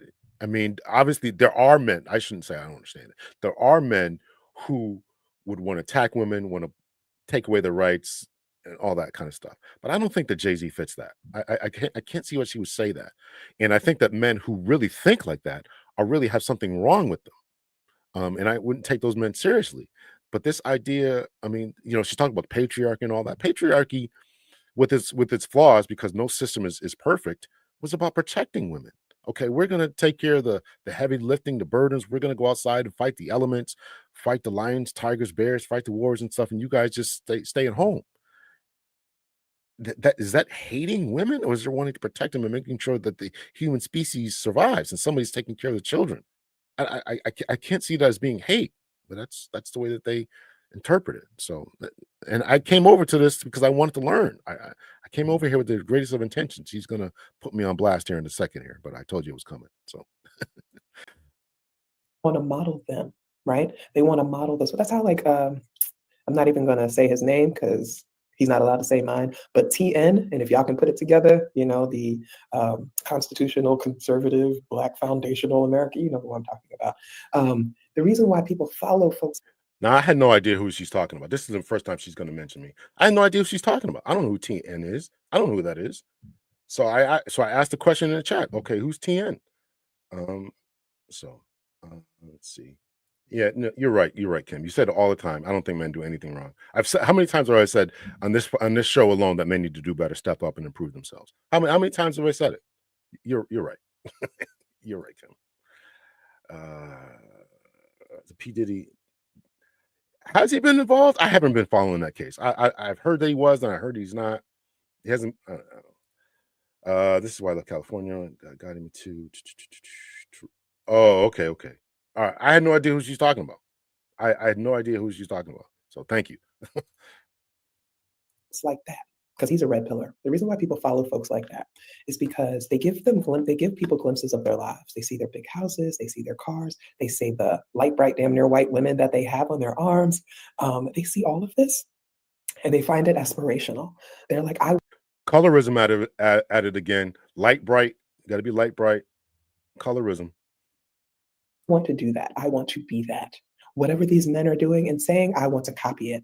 And so the red pillars came along and they found a lane where there's so many weak and vulnerable men and boys who want nothing more than to have that kind of attention. And so they tapped in to their vulnerabilities, their insecurities, and they leveraged the fact that these dudes are always on their phones and they hit the jackpot. And so they've been able to create content around this. Now I want you to think about something like this. I want you to think about a Kevin Samuels. Kevin. I put by the way, I did this, and again. Here she is mentioning me. I'll rewind it a little bit. Who's her audience? There was a sizable group of men in her chat. I didn't count them. I mean, she had about 40, 50 people watching. And there was a sizable number of men. A couple of them are going to get on me. You'll see in a minute here. They're going to get on me. Oh, I knew he was one of them. Just asking questions. I wanted to be a part of it. So that's her audience. I don't know how new she is. She's got about 2,000 subs. So she's probably growing. Probably, I don't know when she started her channel or whatever. She's obviously, as I put up on her bio, doing some work. So I have no shade against her for that. But I try to understand these. This frame of reference. All right. So I'm going to rewind it a little bit so you can hear what she's going to say about me. I want you to think about something like this. I want you to think about a Kevin Samuels. Kevin. I put by the way, I did this. And again, I need y'all to think critically. This is what I need y'all to do. And it's no disrespect to you, sir, because I don't know you. But if I'm talking about it and I'm saying that I'm not going to say this person's name, I don't need you asking questions about it in the chat. That's not cool. I've already made it clear that I'm not going to state that person's name. So I need you to rock with me on that. Okay. This is not a social media thing. This is actually a real life that can get problematic for me. Well, I certainly wasn't trying to cause her to get problems. Now, I put that in the chat, and what she didn't put on here, and I wrote in the chat, is I was hoping someone in the chat could tell me who it was. I wasn't asking her to put it on there. And I was hoping that, okay, who's TN? Just someone in the chat tell me who this is. Now, I didn't write that, but that was in my brain. But I did write that after in an apologetic tone that she doesn't put this on the screen, but in an apologetic tone, I said, well, listen, I was just trying to get someone in the chat to tell me who it was. Wasn't asking for her to do it, but she's gonna put me on a blast again in a little bit. So, and I'm not making this because she mentioned me about it. I'm making this because I don't agree with her overall principles and concepts about the red pill. That I want to be very clear about that. I want to be very clear that I'm making this because I just disagree with the whole coffee thing that we're going to get into in a little bit here. So make sure y'all hit the like button. anything. So whether you respect my safety as a woman or not, I don't actually know, but I'd appreciate you leave it. Anyway, so the red pillars come in. And if you think about Kevin Samuels in the beginning, Kevin Samuels' original thing was talking to men to try to get them to be better, right? Kevin Samuels had all the smoke from men. He was telling men, y'all don't wash your ass enough, y'all don't dress well enough, you don't spend enough money, you're not educated enough, you're not successful enough. He was telling them, you're never going to get women because you are not doing these things. But that didn't get enough traction. So he hopped on the let me degrade Black women train. And now that is incorrect. People keep saying that. People keep saying that. But the first video that he really went viral for, and she's right about that, for 2 years, 2 or 3 years, Kevin Samuels was talking to Kevin Samuels was talking to men. Exactly what she said. Get yourself together. Stop trying to date these women. Stop trying to mess them over. Get yourself a job. Go to school. Educate yourself. Wear cologne. That's exactly what he was talking about. And those videos are still there. They're still on YouTube, so you can go watch them. She's absolutely right about that. The video that sent him over the top, and if you watch the video with a critical eye, he's trying not to say it. He's trying not to say it. The video is called Average at Best. Kevin Samuels, Average at Best. Go watch the video without all the interruptions of people reacting to it. Go watch the original content. He's trying not to say it. Ma'am, you want this high value man, you want this, you want that, but you are an average woman. It's the same thing I said about a little while ago about being a 5 or a 6. This is what this woman was. She wasn't a stunning beauty, according to him. She wasn't a stunning beauty, and you didn't deserve the type of man that you're looking for. So when he said she's average at best, that's what caused him to blow up, and he didn't want to say it. He's like, please, he kept saying, please don't make me say it. I don't want to say it. He was trying to be nice to her. Go watch the video.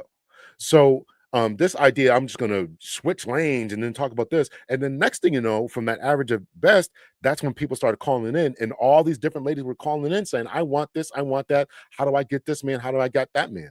So if you didn't call in, if the ladies didn't call in talking about this, asking how they get this type of man, remember, at this time now he's talking about high value men, and he was talking to and about high value men. Let's be very clear about that. He was talking to and about high value men, what they like, where they hang out at, what kind of music, what kind of cologne, dressing, all that's what his message was.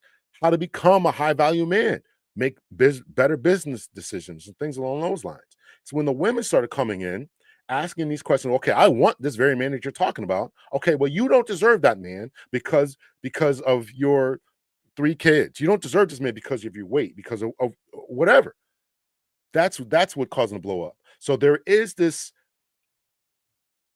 car wreck on the side of the highway kind of phenomenon, this rubbernecking thing that people just want to see. That's what they want to see. So everybody's tuning in every night with their popcorn, wanting to see women get blasted and told that they're not good enough for the very high value men they're seeking. So let's be very clear about the message that Kevin Samuels was doing. Here we go with the content. And that was profitable. Kevin Samuels made more money targeting the same men by disrespecting women, especially Black women, than he did just by trying to get the men to be better, right? That's how it happens. I don't know how an Andrew Tate gets made, but Andrew Tate, he's actually dangerous. Like, this is a sex trafficker. Wait, where's my banner? Hold on. Because, allegedly, he's a sex trafficker. He's a sexual assailant. He's all these things.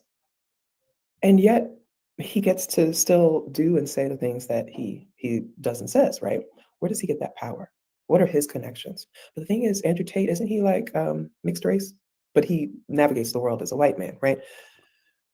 It's interesting when we see who gets the benefit from the red pill stuff and who is being harmed, right? So racialized men, Black and brown men, however you want to call it, are more likely to be harmed by red pill rhetoric because there's already enough issues within our communities as a result of white supremacy and colonialism that when these men try to adapt these extremely misogynistic patriarchal values, it don't work on the women that they are involved with. Black and brown women are looking at them like, y'all out your damn minds. You may be able to pull that, no disrespect to the white women in my chat or what have you, but sometimes we're like, you might be able to pull that on Becky, with the good hair, but you can't play that shit around us, right? Which is also part of why so many of them go to white women or they go to Asian women, because they believe that they can get over on those women more than they can on Black or Latino women, right? Right. I'm not sure how it is with the Native sisters. You let me know, but I know that y'all got a lot of interracial issues as well, right? So these red pillars are getting on YouTube and they are talking directly to men. So I have shared that I recently ended an abusive connection. And one of the last things he did was he sent me these videos by a white male red pillar and told me that I need to watch those if I want to fix things. Mind you, I was not trying to fix anything. I was actually trying to leave, but he insisted that I should want to try to fix things. And if I wanted to fix things with him, I had to watch these videos by this man who clearly hates women. And that's when it kind of clicked to me. I was like, yo, you have fallen deep down into this. I actually thought for a long time that you were intelligent, but I'm realizing now you are not. You hate women.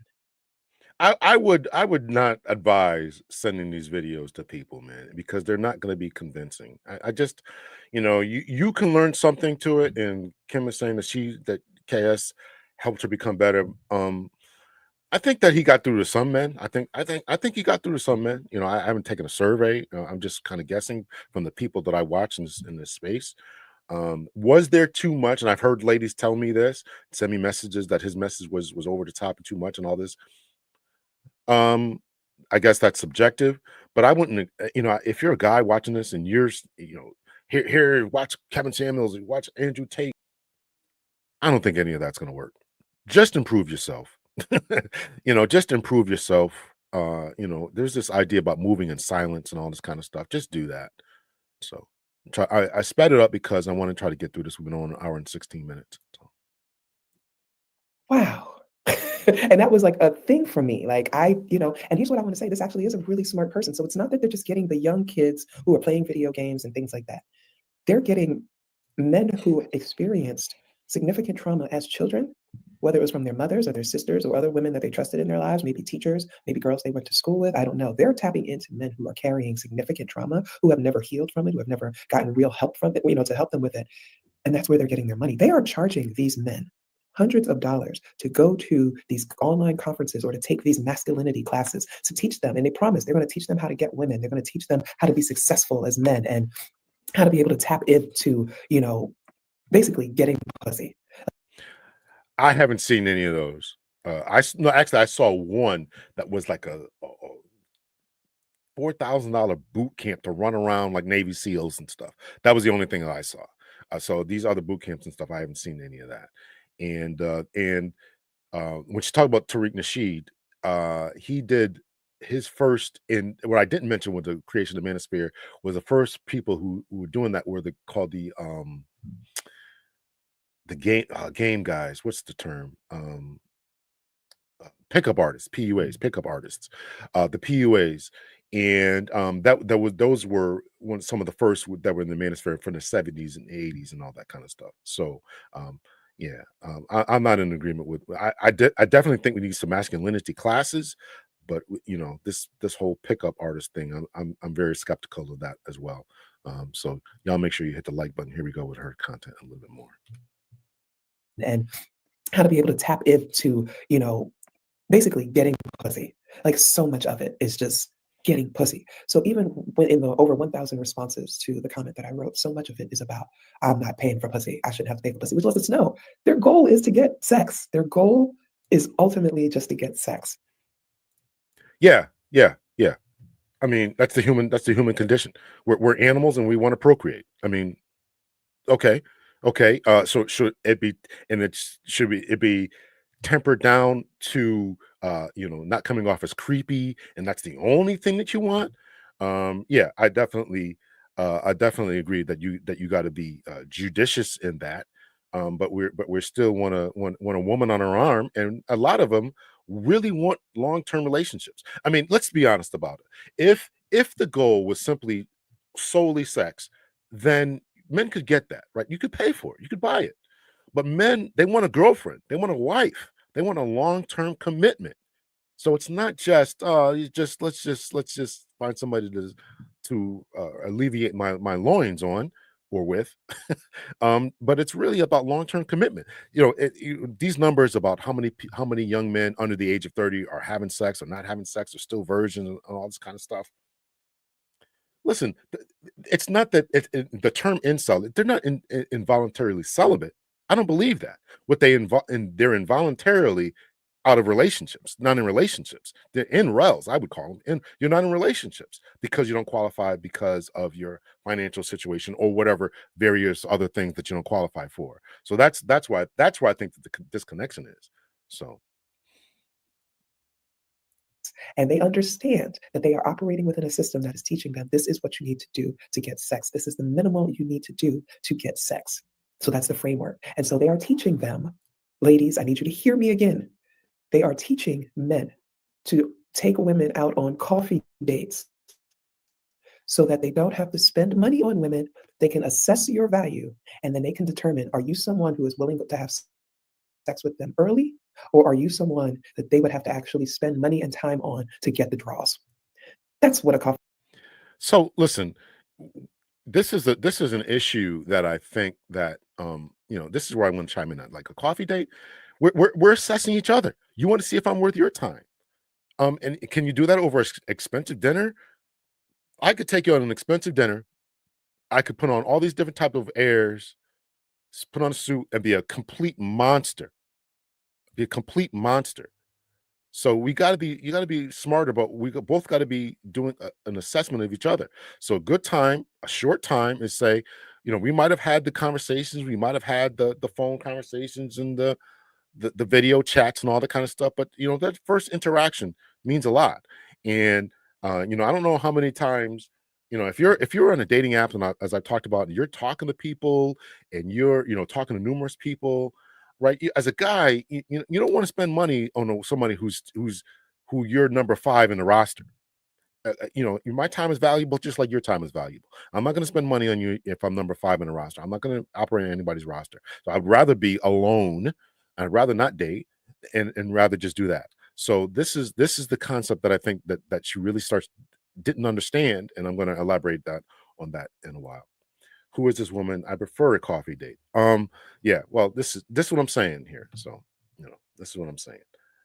So this is right. It's more relaxed. You get to know each other. Let's sit back. Let's have a conversation. Let's talk. Let's get to know each other. Let's ask questions. Let's be intimate as much as personally possible, and let's get to know each other, right? Without me having to stress if you're just using me for this money, for this. So.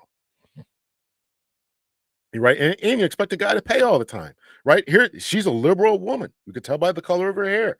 You can tell by her bio. She's a liberal woman. Is she offering to pay for the coffee date? Is she offering to take the man out? This is a 2025. Is she offering to do any of this? No, she's not offering to do any of that. This is selective patriarchy, right? Buffet style patriarchy. I want you to pay. She said it before. We're the masculine men out here who didn't mind doing things for a woman. Okay, Miss Purple Hair with Miss Feminist from your own bio. I mean, let's go both ways here. Are you willing to take a man on a date? Are you willing to pay for his coffee? No, you don't. But so let's not be selective with our patriarchy. Coffee date is. I don't give a damn what you women trying to be all feminist and strong and proud and I'm taking care of myself. No, you're not. You're being played by the red pill movement, okay? You accept a coffee date from these men, you are telling them immediately. And I'm not talking about you old niggas that keep coming into my mentions. Well, I've been married for 35 years and I took my wife out for coffee. I'm not talking about you. I want y'all to sit the hell down and shut up and go back to Facebook, okay? I am talking about folks that are actively out here dating. I'm going to say under 40. Yes, they do it over 40, but those dudes also still have gold teeth. It's okay. If you're under 40, there is a good chance that and I'm saying this to the women, that if a man is saying, let's go grab coffee, that's a man who is saying, I'm going to grab this coffee with you to assess your worth and decide if you're even worth me taking you to dinner. And that worth is going to be determined by how much I can get from what you're saying that you're actually willing to fuck me. Because if you're showing yourself at this coffee date that you're not open to having sex with me, if you're not flirting with me over this thing that I bought you, if I bought it for you, because I may have made you get it yourself, I'm watching you drink this thing that is going to make you shit. And as it's bubbling in your stomach, I am assessing your value and your worth. How comfortable are you sitting there knowing that coffee is bubbling in your stomach and you got to go? She's putting a lot on its bubble guts here. We're assessing each other, right? You're assessing the same thing. Let's just call it what it is. You're assessing this. A woman is assessing the same thing. Is this man worth me, my time, my attention, my energy? Would I be willing to go to bed with him, to give him babies, to marry him? We're all assessing the same thing. We're all assessing the same thing. So let's just be honest and upfront about that. So, and part of the expensive cost, part of the expensive experience is to know if this man, as Miles put it, if you have enough money in your pockets, how deep your pockets are and all that. That's what you want to know. Is this man a protector and provider? Well, I mean, you don't get to know that until we get to talk to each other for a little bit. So, I mean, so I appreciate everyone who's saying that they prefer the coffee dates. They don't mind the coffee dates, the walks in the park, and all that. It used to be dinner, movies, flowers, candy in the car. That they messed that up. Well, they certainly did mess that up, because they're now, I give you all that on Monday. You go out with somebody else, he's going to give you that on Wednesday, and somebody else is going to give you that on Friday. And meanwhile, you still have some 12 to 5 guy that I've talked about who's still clapping your cheeks at night. So this is why guys don't want to do it. Because why should I take you on a $200 date and you're just going to go home and then call Tyrone up and he's going to come over and then rearrange your guts? Why should I do that? Why should I do that? So let's keep it a buck here, right? Let's keep it a buck. Don't let me know what you're willing to put up with, and you better flirt with me, and you better have makeup on, and your hair better be done, even if it's a messy bun that you actually spend a lot of time curating to make it look messy.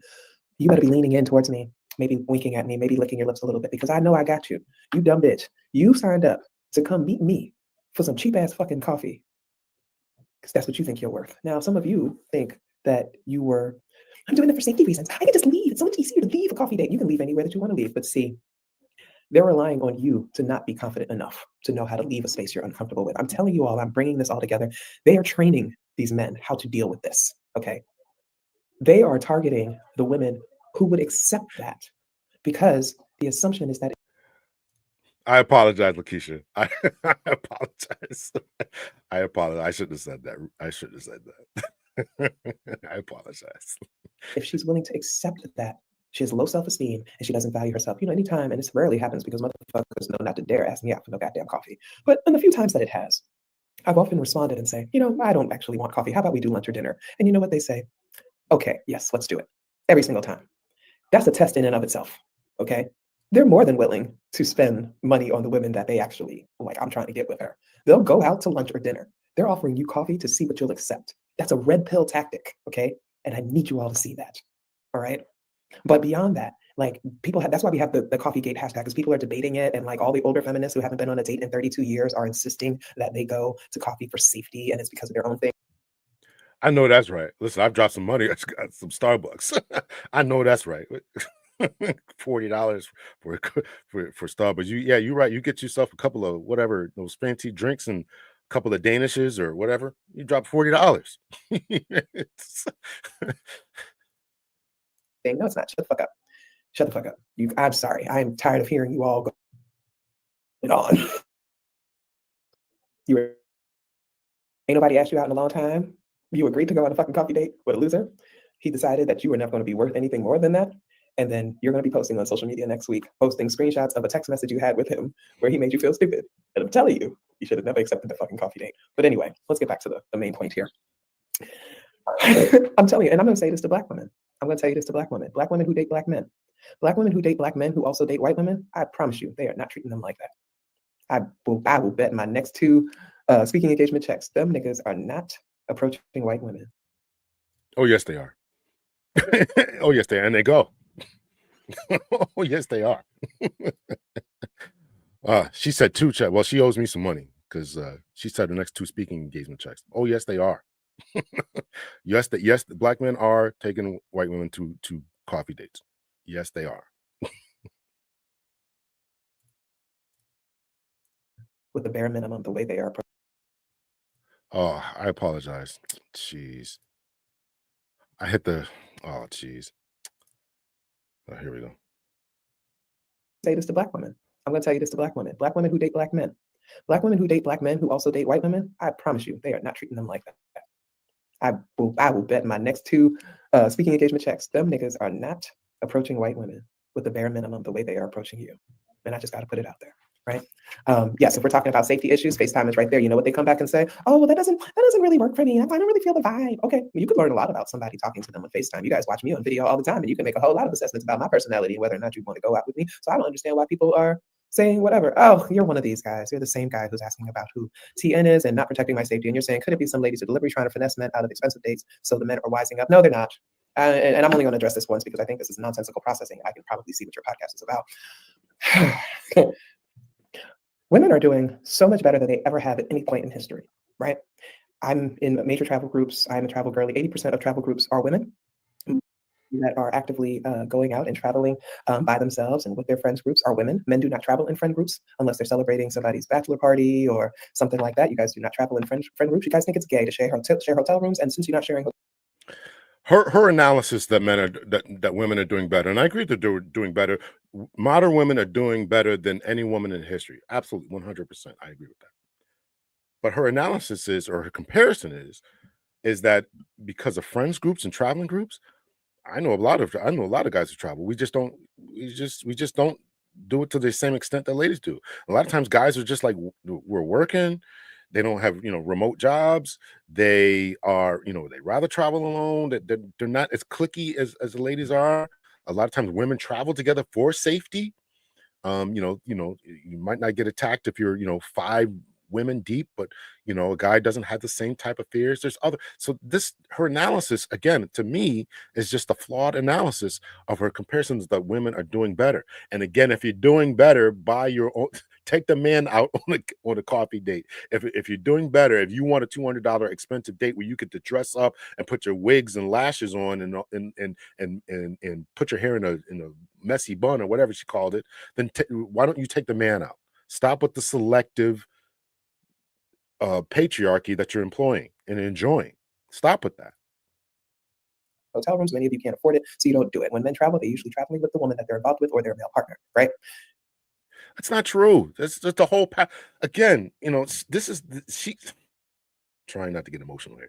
This is the whole passport bro movement is about men traveling overseas to find women who are quote unquote more pliable, agreeable, traditional, all this type of stuff. So just because I'm not doing it with 5 other guys doesn't mean that they don't have the ability to do it.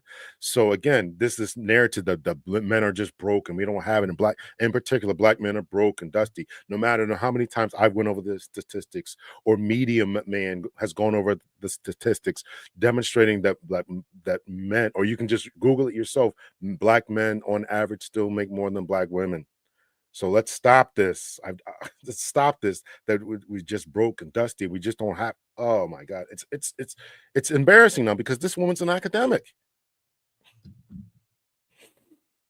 Here we go. Women are outnumbering men in college. Okay, among black people, the number is like 6-1 at this point. Among white people, I think they said in 20 years, women got like 9 to 10 million more college degrees than men. Women are outdoing men. Women are 40% of households. The head of household is a woman. There are more single women.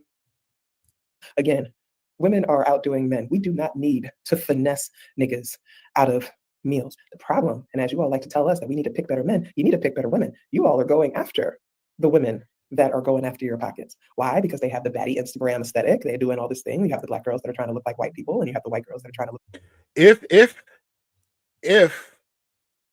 If we're going after that type of man, type of woman, and I'm not saying we are, but this is her logic. If you're going after if the men are going after those type of women, then why are you complaining about it? Why are the women in your feed complaining about it? I'm worth more than a coffee date. This is what they were saying in her live. You can go watch the replay. I'm worth more than a coffee date. Then why are you complaining about it then? Because you want more than a coffee date. What are you talking? More flawed logic. Just more flawed logic.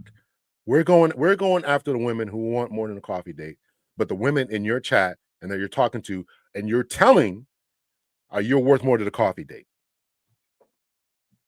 If you're doing better, then the coffee date shouldn't matter. A walk in the park shouldn't matter because you can fly yourself out to wherever you want to go on vacation. You can do whatever you want. So let's just get to know each other, and the coffee date or $200 date shouldn't be an issue. But you're telling women that they're worth more than a coffee date. Well, that logic is just flawed. look like light-skinned Black girls. You all like that. You all want that. You all dudes in your 40s going after women in their 20s and their early 30s because you're fucking losers. Because you know that women my age want nothing to do with you. We know you're emotionally vapid. We know that you're broke, and we know that your dicks aren't working well anymore. But the younger women, those are the ones you want to go after, and then you get mad when they want your money. You get mad when you get finessed by a young woman because they have their group chats where they talk about your old asses, right? Oh, this old head, yeah, he about to take me somewhere. They don't give a fuck about you, but you're doing it for your ego, right? So you're mad that you get finessed. Women ain't finessing you niggas for meals. Listen, the 2 for $30, because it's not even 2 for $20 anymore. The 2 for $30 at Applebee's is not worth us putting on new eyelashes. But somehow, you all think that we're grifting you. And that's the other point, right? That's what the red pillars teach them. They teach them. Because it's true. Because it's true. It's true. And you're telling them, you're essentially telling them the same thing. She didn't even realize she's telling them that she's telling her audience to do the same thing. Her whole spiel is about you're worth more than a coffee date. Don't get used and abused by these men who is just trying to sleep with you for cheap. You know, if you're going to sleep with them, essentially what she's saying, get a $200 date out of it. That's essentially what she's saying. You're doing the same thing that you're accusing the men of doing. She's doing the same thing that she's accusing the men of doing. If you're gonna, the men are trying to. Here's her logic: the men are trying to assess you for a cheap coffee date and whether he's going to sleep with you. Okay, so you ought to charge more. You ought to see if he's worth more than your time and get a $200 date out of it. That's essentially her whole spiel here. Get more out of it. Be more selective. She did say that. Choose better men. But the result is the same. We all want to sleep. We all want to sleep with each other. I mean, that's the essential goal. Now, we want relationships. I've said that men want relationships. Women want relationships too. They don't want to just keep going on dates. But if you're going out on dates, listen, this woman, yes, she is an academic. There was a study that was published in the New York Post. I put this up before.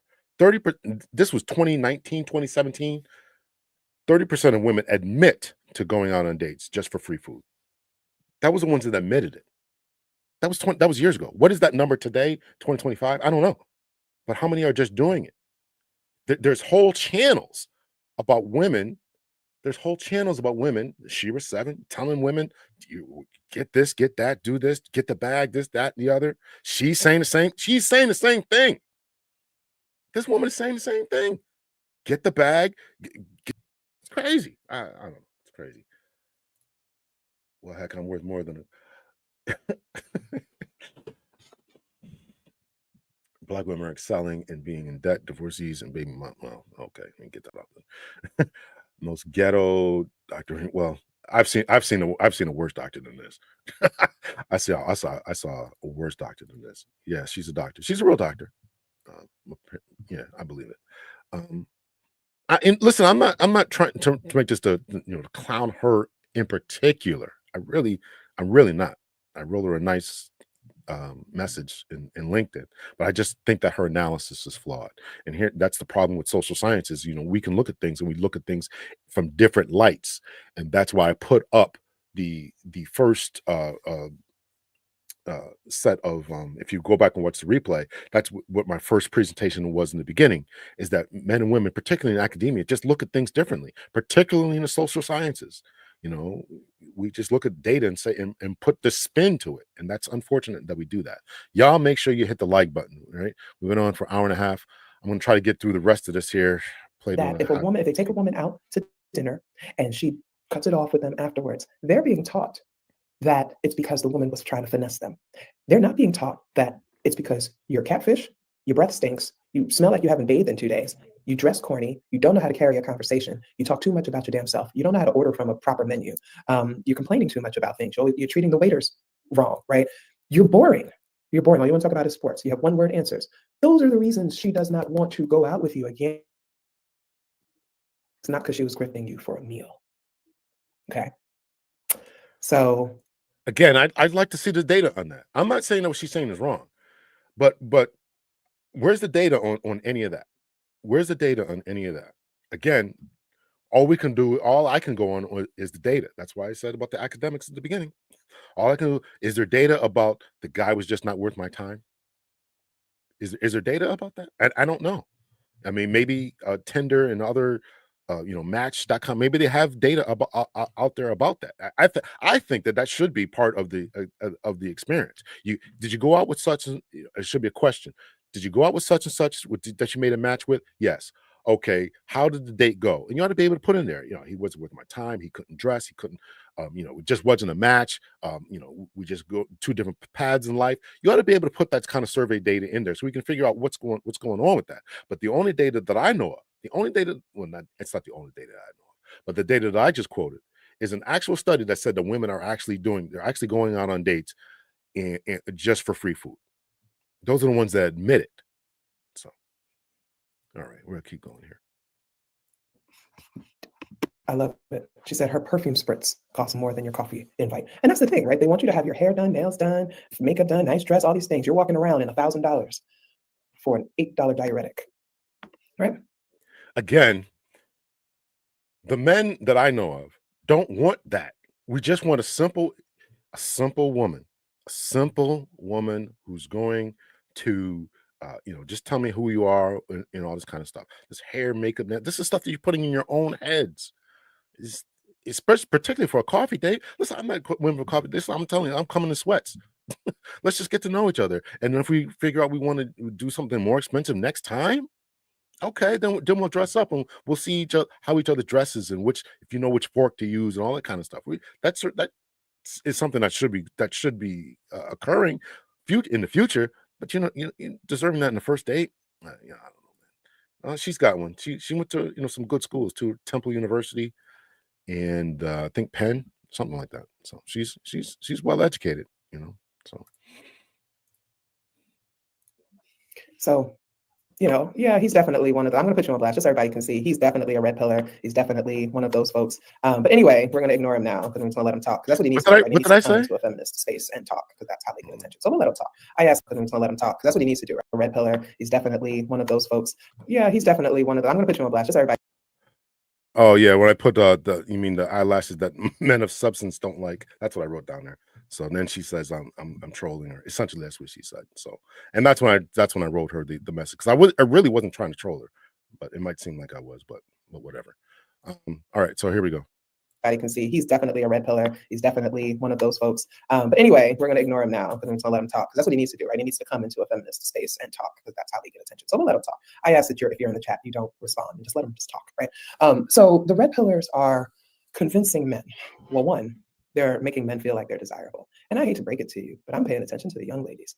They're not really attracted to you all much anymore. And part of that is because you don't take care of yourselves, right? Now I'm Gen X, and I'm seeing the majority of the men my age. Let me just say that all that shit that y'all was doing in the late 90s and the early 2000s when y'all were wearing jerseys and fitteds that some of you niggas are still actually walking around with, right? Because some of you are over 50 and still have cornrows in your head. Yeah, I'm talking to you. All that Henny that makes your dick, like your sperm stink, you still drinking Hennessy? Y'all were doing a lot of stuff in the 90s. And it's taken its toll on you. And I hate to tell you this, but y'all are not looking as good as the women are. Like, you're just not. The online conversations are so siloed, and the men are listening. They are. They really are. So this is a curious conversation because both men and women are saying that the other side has hit the wall and don't look good, as you get older. I think that's just a fact of life that we just don't look as good as we did when we were 20. I looked at pictures of myself when I was in 20 the other day. I'm like, oh my God, this is a good looking dude. I'm not 20 anymore. I'm not 20 anymore. So, it's crazy. Sound like a personal experiences. I personally wouldn't request a second. I mean, you know what it is, if a woman has that many issues in the day, why not end the date before ordering? Let's see here. There are more of these people. Yeah. Okay. All right. So we'll play a little bit more of this here. Unfortunately, like they're getting together and they're gassing each other up. They're sitting on lives just like this and they're having a man tell them, don't spend any money on a woman. Like, I was raised by a man who, if you're around him and you take out your wallet. I think that she alludes to this later on. I think she alludes to this. And listen, I've talked about, men getting, you all know it. I talked about men getting themselves together and becoming the best version of themselves. Your hygiene was one of my most popular videos, which I still can't believe. But yeah, get yourself together and all that kind of stuff. This is great. Don't go on a first date, even if it is for coffee. You haven't brushed your teeth and we use mouthwash and had a fresh haircut and all this other kind of stuff. Come on now. Yes, please don't forget to subscribe. Hit that subscribe button. Hit the like button. I really appreciate you all saying this. I really, really do, Buckwheat. I really, really do. Hit the like button. I really appreciate it. Thank you. He's probably going to yell at you. You know, so maybe I was raised differently. I don't know. Like, to this day, I'm 46 and a half years old. My father is not letting me pay for nothing unless I insist and say, Daddy, I got this. Like, Daddy, I do work. You know, like, I am a mom. I have a house. You know, my daddy be like, what are you doing? So again, I already know what the standard is. And I made a joke. I said, even the men who were abusive towards me still did nice things, took me out, paid for things, did not let me pay for things, right? Because for them, that was important. Now, I'm a person, I'll take you out, I'll take women out, I'll take men out, I don't care. I'll treat you right, I'll treat you good. You can have anything you want off the menu, baby, because I'm not a cheap bastard. And I'm not assessing your worth based on how you respond to these things. I want The difference is that there's a hipness to this. Again, I've talked about the study. There's a hipness to this that men are coming to understand, is that this is the all that is going to happen. You continue. I wonder how many times she's obviously come from a different generation like I did, where the man pays and this, that, and the other. But how many times you're going to pay and be ghosted? How many times you're going to pay and not get a call back? How many times you're going to pay and no? I took a woman on a date one time, and this was an impromptu date. I called her up. You know, I called her or we FaceTime or something. And this was a couple years ago. And here's a dating story for you. And and we went out. And we went to Buffalo Wild Wings. She's like, all right, listen, I was like, I haven't eaten yet. You want to go eat? She's like, yeah, okay. So we went to Buffalo Wild Wings. This woman proceeds to tell me that she had on the date, she tells me she has a friend with benefits. So I'm like, I'm still fresh in this market now. I'm like, what does that mean? You have a friend with benefits? I know what the term meant. I wasn't that naive, but I'm like, okay, well, what are you saying? Like this guy you don't have a relationship with this dude, but you just call each other up from time to time when you have an itch that needs to be scratched. She's like, yeah. So I said, theoretically, when I get off this, when we finish here, you could call this dude on your way home and he'll meet you at your house and take care of you. Is that what you're saying? I never told a story before. And she's like, yeah. You think I paid for that date? You think I paid for her meal, knowing that? So this is the situation that men are going through. Now, again, she mentioned that guys' breath stink, and they're corny. They only can talk about sports, they're boring, et cetera. Okay. Again, I got to see evidence of that. I got to see evidence of that. So, but this is an experience that a lot of men are running into. They know that women have other dates lined up. I take you out on Friday. I know you got a date lined up on Saturday, or I take you on a Friday night. You got another thing going on later on in the day.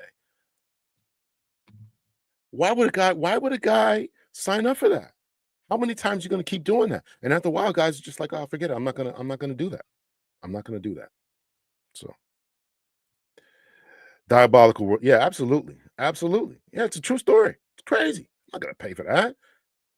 Come on now. It's crazy. Let's see. So now here we come to great divorces. So now we have come full circle in create living less dating. This is exactly the point, Moshe. They have a roster. This guy's for coffee. This guy's paying my internet bill. This guy's putting gas in my car. This guy I'm sleeping with. Like, this is the world we're living in. So she's got to acknowledge that. I get that she's more of a traditional person. This is something I had to come to too. That her father raised her to always pay the bills. I'm the same way.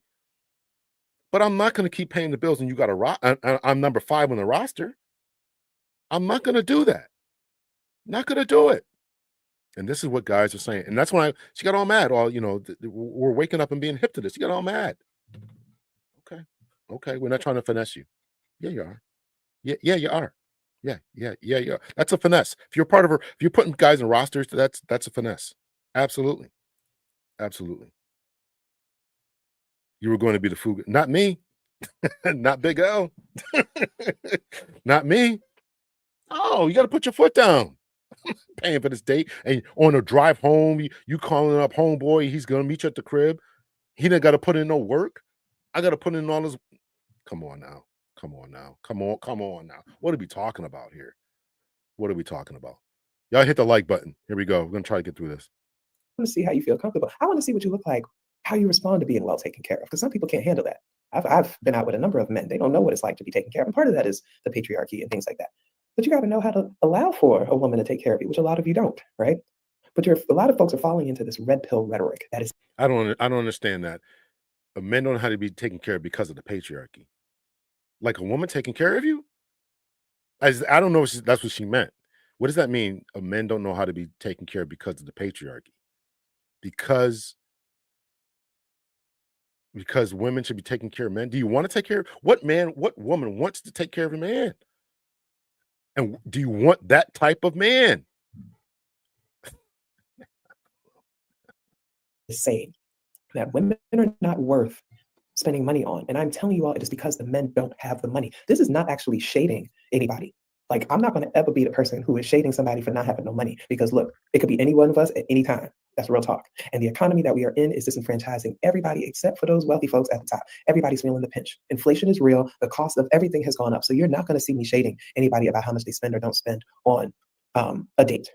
And again, when I talk about reading comprehension being the problem, people are not understanding. It's not about putting a figure on a date. It is about someone saying, I am never going to spend more than X, because the silent part is because women are not worth it. I don't know. I actually don't care. So here's other things. Not women, a woman. You have to make sure that a woman is worth it. Women in general, yes, are worth it. But you have to make sure that the one you're with on a date with is worth it. Make sure that she is worth your time, energy, effort, and money. She has to understand that. She said that she's taking men out. I don't know if friend platonically or not, but those people, whether they're platonic or not, she wouldn't continue to take them out if they weren't worth it. Come on now, be consistent. Hit the like button. It's like, I don't care. I think that women are finding their own way. And I think that as we open and expand, more and more women are embracing their queerness. More and more women are finding love with each other. More and more women are like, I don't want to have children. I don't want to have any more children. I'm happily finding love with my community, because women have community, men don't. Women have tribes. That's why we have girls trips, because we have tribes, we have community. Women do not die alone. Women die if their male partners are gone. Women have friends, they have sisters, they have folks that they have met. Women don't die alone. We're not worried about this.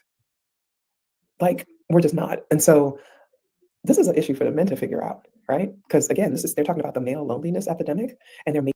We figured it out. We figured it out. It's called not dating. It's called men going your own way, MGTOW. It's called the Red Pill movement. It's called going overseas, the passport bro. We figured it's called video games. It's called adult movies, lotion, and video games. I mean, we figured this out. Yeah.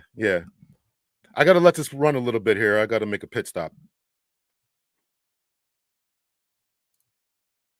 Making it all about sex. And it's not about sex. It is about, there's an increasing problem among men where they're not able to talk to people. I didn't realize my son's social anxiety was as bad as it was until we went out one day, and I was asking him to wait in line for something. And I was like, I need you to do this. I'm going to go over there and do this. And he froze. And I was just like, what the hell is going on? And I'm hold on. I had to come back for this because I thought this was important. Now, I'm still listening to her video at this point. So she's talking about her son's social anxiety. So as much as an educator and all this that she had, she's I'm not saying this to throw shade at her or to her son in particular, but what I am saying is that this phenomenon grows across class and cross education about what's going on with men. So there is an environmental collective society aspect to this that we need to address. And so her son, she's telling the story. Her son is dealing with this and probably needs some more masculine. I don't know anything about her family or anything, but needs more presence, female presence, masculine presence, something to get him to overcome his anxiety. And again, men have to be made, her son included. Not a male, but a man has to be made. She talked about her father being a strong presence, paying bills and all that kind of stuff. Well, that same type of instilling needs to be installed in the software of her son. And so this is her story that she's telling. So here we go. Most women Most women have some, and they can call for that because men are always willing to give it up. Most women won't tell another man that, and they don't exercise that option. Well, listen, I appreciate the girl telling me on the date. I appreciated that. Now I know where I stand, and now I get to make a decision. Yeah, I agree with you, Kim. Women have they listen. You all, every woman. I would almost guarantee, unless there's something really really wrong with you, every woman on the planet has somebody. It could be some dude, the janitor at your job. He's like, listen, you want to come over and just hang out for a little bit? He's going to do it. I acknowledge that. Men don't have that. Men don't have it like that. So, all right, it's a classic podcast, factual information. Appreciate that. Let me. I really gotta make this pit stop here. So, let's see.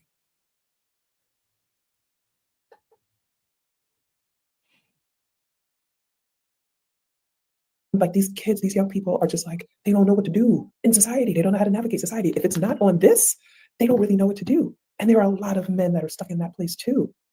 I'll ask men all the time, when's the last time you went to brunch with the fellas? When's the last time you and your male friends got together and it wasn't around sports or using drugs? Right? Women can rattle that off. And so what's happening with this male loneliness thing is that they are becoming more and more siloed, more and more isolated. They're retreating into their video games, into their spaces, into the basements in their mother's homes, into wherever they're going. And they're listening to these folks on YouTube. A lot of times they're being forced, right? You listen to one, YouTube starts recommending all of them. And then they start listening and it starts going in. And then they're like, wait, maybe it's the women that are the problem.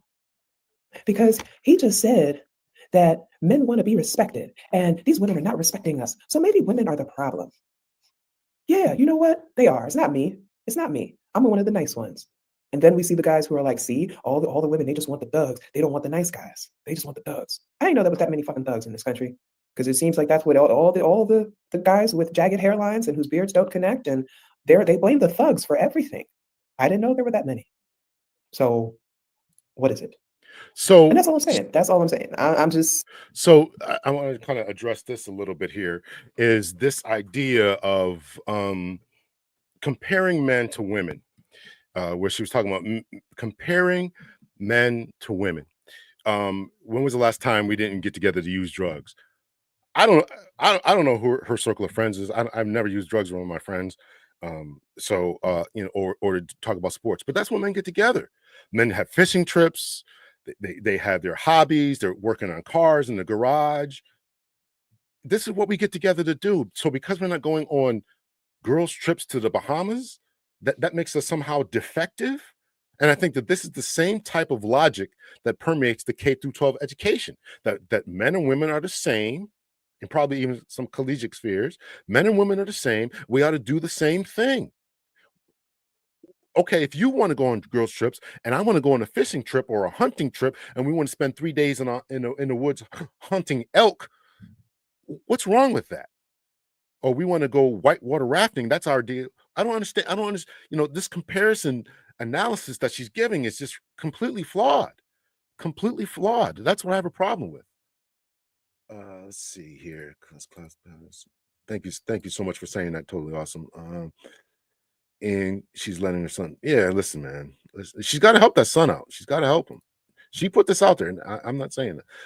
How can a boy grow into man in that household? Yeah, she probably doesn't even believe in the type of masculinity. And again, to me, it's just buffet style masculinity. I have a little bit of this, I have a little bit of that, but you can't don't take a woman on coffee dates, but make sure you pay her bills. What? Let's see.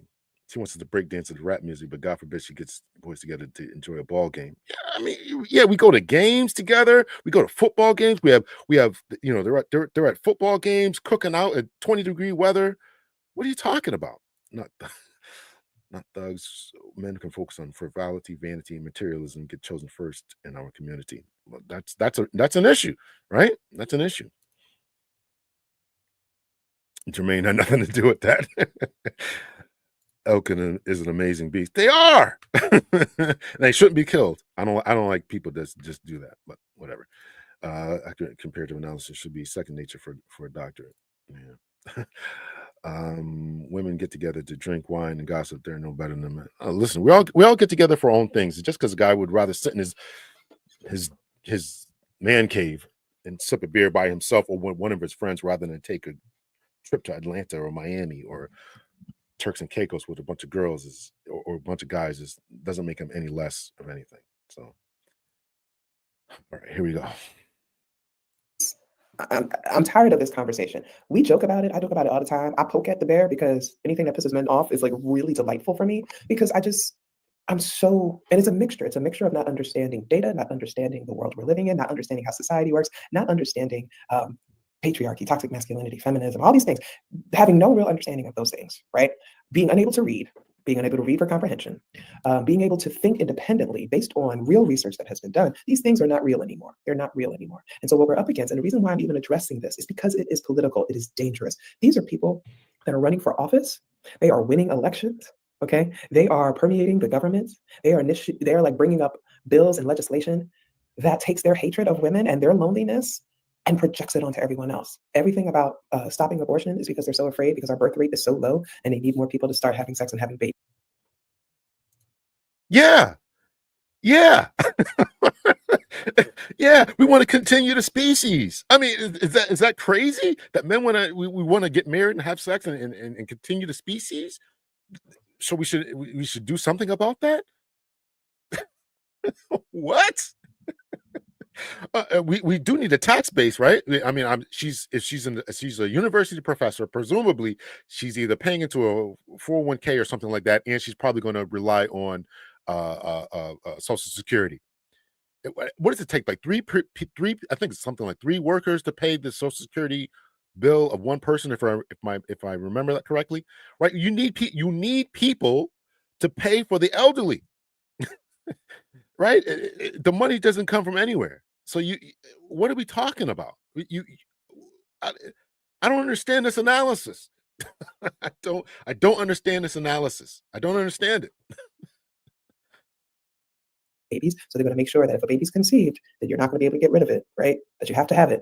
They're going to make sure it's so hard for us to live by ourselves that we're forced to have roommates or to move in with that romantic partner that we have. And if it happens to be a man and a woman, they're going to want you to start having sex so that you can have more babies, right? They're going to make the cost of groceries so high, right? That you start thinking, it's cheaper for me to go out to a restaurant and eat. Oh, if I go out there, I might sit at a bar and I might meet somebody. I have to go outside. They're going to get rid of TikTok because you get rid of TikTok. What do the young people have? They're forced to get off their phones and go build community. I've been on some of these TikTok videos and I've seen the way people are talking. This is the craziest analysis I've ever seen. This is the craziest analysis I've ever seen. They want to get rid of TikTok so you can go out there and meet somebody and have. What's wrong with that? Getting off of the apps, getting off of the phones, so you can go out there and meet somebody and have a real world discussion. She just talked about a guy sitting at home playing video games all day. So now we want to get you off of that and get you away from the screens. And this is an issue. I don't even understand. I don't understand that at all. I chose this video because I want to show what analysis is out there. That's a good question, Lakeisha. Why did I choose this? I chose this because I want to show what analysis is also going on the other quote unquote side. And there was, a few different people were talking about this. Excuse me, a few people are always talking about the red pill and what they're now. I want to hear what her analysis was of the red pill. And as we can see, it's just bizarre. It's just bizarre to me. I know. I know. Is she sending her data to you? I asked her. I mean, well, I tried to talk to her. We've been on for 2 hours now. Jeez. I sent her a message on LinkedIn. So if she responds to it, then I will keep the dialogue going. Maybe we can do some kind of cross analysis and try to see where we agree or disagree and all this kind of stuff. But some of the stuff that she's mentioned, I want to see it. The thing about rappers and their level of their lyrics, coinciding with the economics. I got to see that kind of data. That's just bizarre to me that she would say that. So. These are the professional teachers in our universities. Yeah, well, you know what it is. but again, this is it.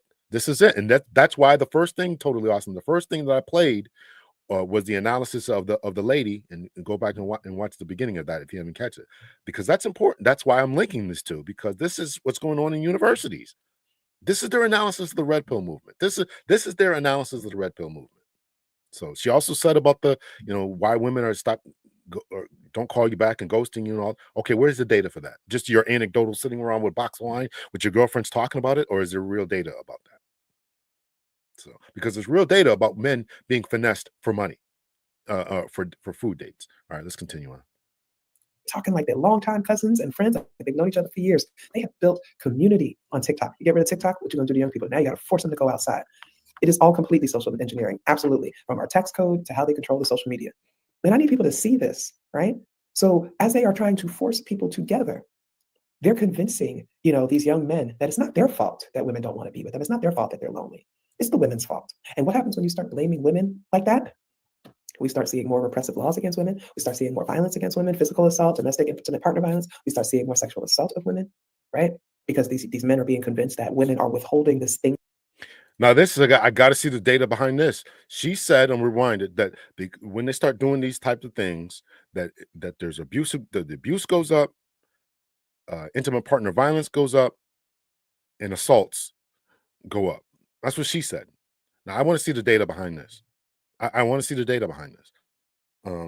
So, and I look at this stuff. I haven't seen this, and if I'm missing it, I'm missing it. But I'd love to see where it's directly correlated or caused correlation and causation. The causation is because of the red pill movement, et cetera, et cetera.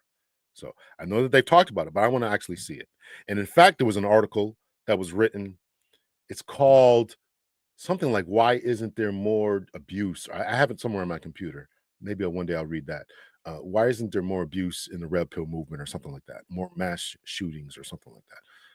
And it was an academic who went through the numbers and said if the red pill in the manosphere was because they were trying to link it to all these different mass shootings, if there's all this mass shootings and all this because of the red pill, if there's so much red pill stuff, which there is, why isn't there more mass shootings? So he's saying that it was a paper that this guy did saying that wasn't it. All right, let's continue on. That they're entitled to. See, that's what patriarchy teaches boys from a very young age, that there are certain things that men have a right to. They have a right to have their own home. They have a right to have a job that makes good money, and they have a right to have children, and they have a right to have a woman or control over a woman. And if they happen to be gay men, they're going to find a woman that they can exercise control over. The worst sexual harassment experience I've ever had in my life at a job was from a gay man. All right. But that misogyny among gay men is a whole other conversation. But men are taught, they're raised for boys to believe that if you do everything right, you're going to be rewarded with a woman. The woman that they wanted to be ain't who they getting, but yes, I agree with you. So that's the other thing I was just going to touch on briefly. The red pillars don't have their personal lives that they project onto their viewers. Yes. Also, we need to remember that they're trying to clear. Some don't. That quotation was red pillars don't have the personal lives that they project. Some don't, and I've talked about that. Where that guy Coolio from Fugazi and others as well. Others who I've heard haven't. Matter of fact, I did a podcast about this on my other channel, Captain Hunter's podcast, where this lady left the whole red pill space because she said these guys aren't living what they're saying. They're telling you not to date single moms, and yet they got a single mom, right? So yeah, I mean, hypocrisy is an issue, definitely an issue. So the market and make things better for themselves. If they convince these men that it's gay to do this, it's gay to do that, it's gay to, whatever, or that it's wrong, that no real man would ever be nice to a woman, that's a simp. If you should never publicly defend a woman, that you would never want to do that. No. That again, she's misunderstanding the analysis of what's going on here. It's not that it's wrong to assist a woman or things like that, but women have been pushing back saying they don't need a man. They would rather choose the bear over a man. These are the type of things that men are saying, okay, well, if you don't need my help, you don't need my assistance, you got it, you got the bag, you got the protection, you got this, then what are my goals, roles, and responsibilities in your life as a man, a romantic partner, and then number two, as a productive citizen. I've had women say to me, I've talked about this on numerous occasions, numerous dates, and in numerous races, that I don't need you to hold the door open for me. So men are trying to figure out this toxic masculinity, patriarchy, selective patriarchy type of thing. That's what it's all about. So it's not just we're entitled to this thing and all this. We want to be controlling. We're trying to figure this thing out. And that's why you see them being like, oh, I hope she picks you, or they'll say, oh, you're a simp, or you ain't going to get the pussy. Again, they've been told that when you're nice to women publicly, it must be performative. If you defend a woman, it must be performative for the sake of having sex with her. It can't be genuine. It can't be real, because no real man actually defends a woman, because a woman is not a human being to them. She's an acquisition. So now she wants men, to Mr. Stu's point, right? She's speaking against patriarchy, but wants men to pay the bill. But this is but now she's talking about protection. You can't have it both ways. You can't have it both ways. You got to pick a lane. Got to pick a lane. She's an indication of manhood. And they all believe that they are entitled to have a woman. And so when they can't get one, they're like, they don't know what to do with it. That's why the friend zone conversation, there's no such thing as a friend zone, right? But men came up with the friend zone because they believe they're entitled to a shot at every woman they encounter. Every woman that they encounter that they have any kind of attraction to at all, they believe that they deserve a shot, that it is their right as men to be able to shoot a shot at a woman. And when she makes it clear from the jump that she is not interested, then he's been friend zoned because he believed that he had a shot. Forget her autonomy, forget her choice, forget her right. No. Again, that's a misunderstanding of the friend zone. The friend zone is when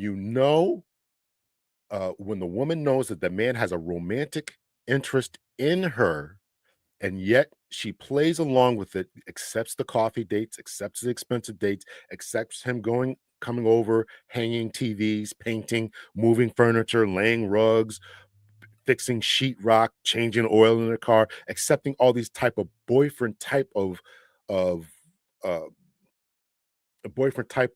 actions, and not reciprocating anything and romantically towards him. That is the friend zone.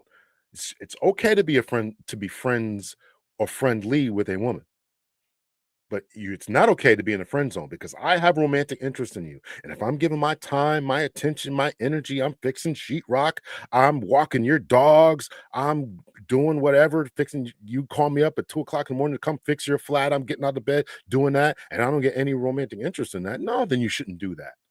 So she's this is a woman who's saying that she understands the red pill, and she doesn't. And that's what the red pill is saying to men. Don't do that kind of stuff.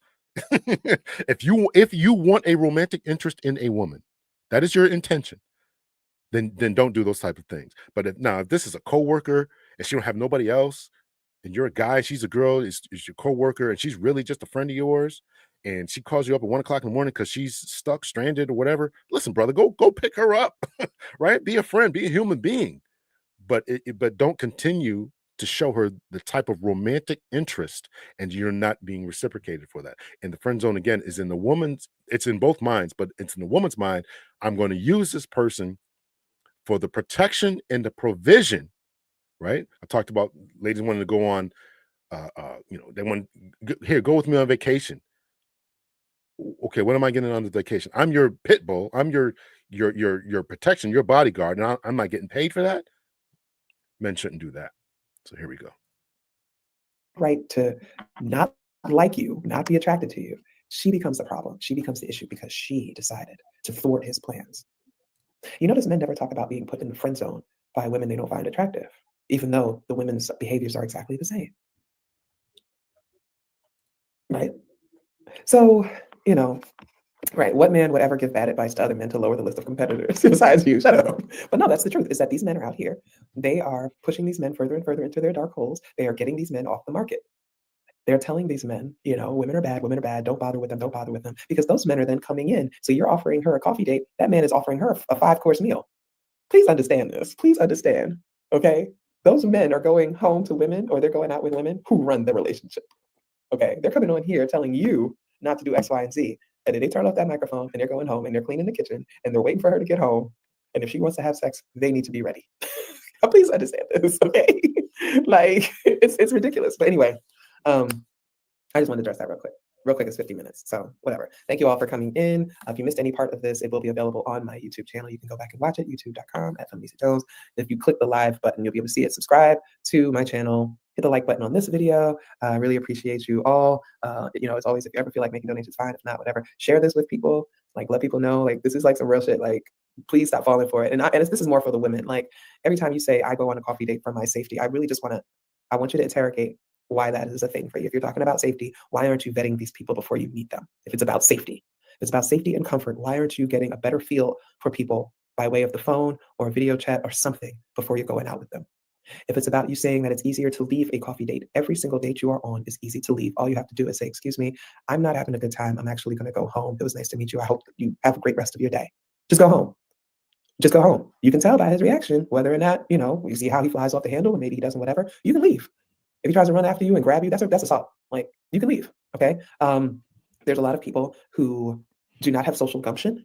So like you're sitting across from someone at dinner and you're afraid, you're shivering in your boots. You're afraid to say, hey, I don't think this is going to work. We can kind of wrap this up. Here's my portion and there's your portion and we don't have to do this anymore. There's nothing hard about that. Like, I don't understand why this is such an issue.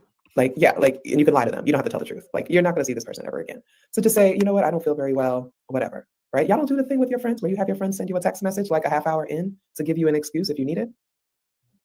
Because that's what we do. We share our location. We let people know where we're going. And, I'll be like, hey, somebody text me in about a half hour. And then he texts me and I can be like, you know what? Oh my gosh, gotta go. Sorry, emergency. Whatever.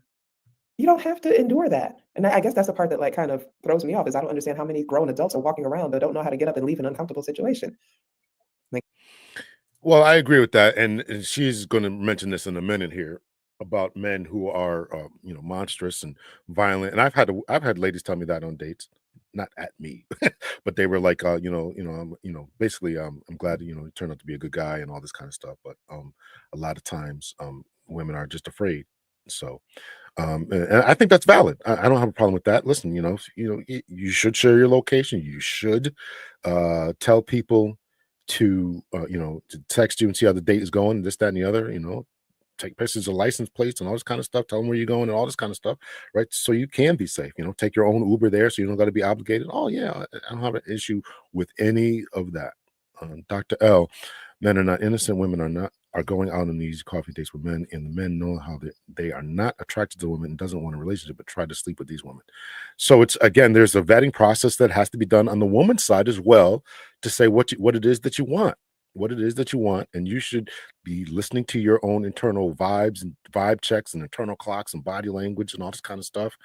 And I think what you mean by attracted to is not look attractive for a long term, because they still might want to physically do whatever, but probably not in a long-term relationship. And so it's up to the woman to be a good gatekeeper of that.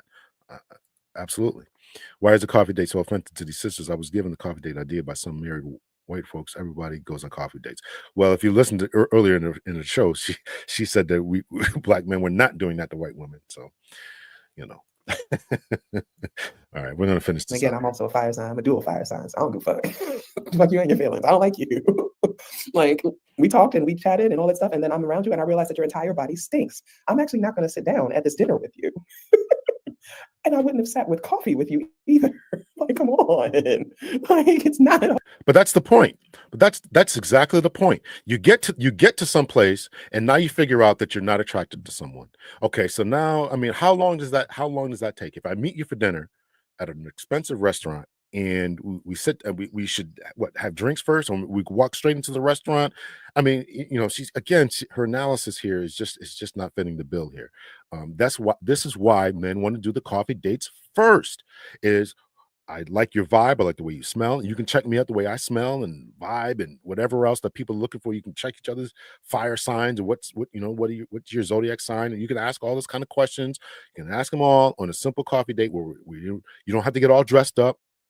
You don't have to put on all this makeup. You just something simple, nice sweats, nice pair of jeans, whatever you want. Get together and just check each other out. That is the purpose of it. And why she's so dumping on that, I'm still confused about. But then she wants you to be a gentleman and pay the bill at the end of the night. It's crazy. Hard. It's not. I've got it from dinner, found a waiter, paid my tab, tipped, and left. It's not hard. I'll go to the bathroom and never return. It is not hard. Like, I don't understand. And a lot of times people are like, well, I wouldn't want somebody to do that to me. Well, then don't be a loser. How about that? How about you don't be a loser? And then people won't want to leave you 15 minutes into a date. Yeah, making it sound so pejorative, so simple. Just don't be a loser, right? People can still have a nice time with somebody and still feel no attraction to that. And if I have a nice time with someone, I had a nice time, we had a good conversation, but there's just no chemistry there. Why should I still kick out $200? Why should I still do that? Well, that's just the price of dating. You're still making yourself sound cheap. Okay, well, how many dates do you go on? How many dates do you go on? How many dates do you go on in a month? How many first dates do you go on in a month? A lot of times ladies aren't paying. A lot of times ladies aren't paying. And if the idea is, well, okay, well, we're going to go 50-50, but that takes you down as a man in a notch level and saying, okay, well, he's not on my level and he's not, he doesn't show enough masculinity. He want me to pay for the date. So this just catch 22 the guys are stuck in, and we're tired of being stuck there. A coffee date for me is at age 30 is just not worth it. I don't drink coffee. And I also would not want a dinner date in the first date. I came in late. That's funny. The white folks are adamant about that. I'm telling. She didn't believe that. And she said that she would pay anyone. She would bet her next two speaking engagement checks about that. Well, she owes me 2 speaking engagement checks because white folks definitely do the coffee date things. Absolutely 1000%. After she eats the last pie of food, you're not attractive. I mean, isn't that the way it goes? After everything's listen, I had a nice time, but I really don't want to see you again. It's all good. Or now you get the text, I got to leave as an emergency. This is what's happening to men. This is what's happening to men. Thus the red pill space. I'm thinking like museums, ice cream, parks, local attractions. Okay, we'll try to finish this out here in a minute here. I appreciate y'all. Am I speaking another language? Like, why are y'all so corny? And then the other part of it for me is like when you have this whole date conversation about I want to be able to leave an awkward date. Like, I'm always like, you all don't know how to just get through the end of an awkward situation. Okay, if something would be awkward, you can just be around somebody and be like, you know what? I don't think this is going to be it. Like, you're not feeling the chemistry, you're not feeling anything. You all don't know how to sit there and enjoy the rest of your meal and just have polite conversation with the person across from you. Like, you never learned how to do that. And that's what I'm concerned about. Like, why is it that you would just need to just go? Like, it's like, all right, you catfish, it's cool, whatever. What do you think about, what's happening in Gaza? I don't know. Like, have a conversation. It's okay. It's okay. You pay your share, they pay their share, and then you just go. It's not that hard. It's not that hard. Like, I understand if it's a self-esteem issue. Y'all need y'all to get y'all self-esteem together. That's all I'm saying. That's tough love coming from me. Get it together. Get it together. Leave. Okay, the funny thing is the baddies that want to use you for dinner would be horrible on the phone. Exactly. They don't have nothing to talk about. Okay. I agree. It starts with parents not teaching their children about autonomy or doing things that tell children they don't have. Yeah. Tell them they have to lead. And women are taught that more, right? Women are taught to endure men. Right? We are socialized to believe that we're supposed to carry the burden of men, right? Whatever men's emotions are, we're supposed to regulate them. Whatever men's behaviors are, we're supposed to regulate them, right? That's what we're taught that we're supposed to do. And so we're taught that it's impolite to tell a man. It's funny to me because I hear the red pill space saying the same thing as men's job to regulate a woman's emotions. So that's another reason I was asked why I want to talk about this. Is like we these messages, like they're all over the place from both sides, right? I've heard men say that a man's job, that they've been trained to regulate the emotions of women, and now she's saying the same thing. I don't know which one is true. I just think it's curious that each side is saying the same thing. Maybe we just ought to be regulating each other's emotions. And listen, I think there's some level of truth. There's probably some level of truth to both of it. Now that I think about it, because if you as a woman can't, if the man gets all crazy and mad at you and stuff, you can't control him physically. You don't want him, crashing out and then hurt you physically, obviously. And a man's got to manage your emotions to make sure that you're not upset and they tell you you're pretty when you're pregnant, and all this other stuff you got to do in order to make sure that everybody's okay, right? There was always this old saying: "If mama's not okay, the whole house is not okay." Happy wife, happy life. This is all about regulating each other's emotions. So there's probably some sense to it too. A few more minutes of this. He's wrong, or that you're not attracted to him, or things like that. I also understand that the safety aspect of that, rejecting men, could cost you your life. Excuse me. So I understand that as well. That's why you don't go to their houses. Why? And there's so many people talking about safety that are going to men's houses for the first time and letting them come to their house for the first meeting. What is wrong with you? If you go to a restaurant, you think the man is going to stab you in the middle of the restaurant? He could, but it's a very low chance that he's going to do that. So you're not responsible for the fact that men can't handle rejection, right?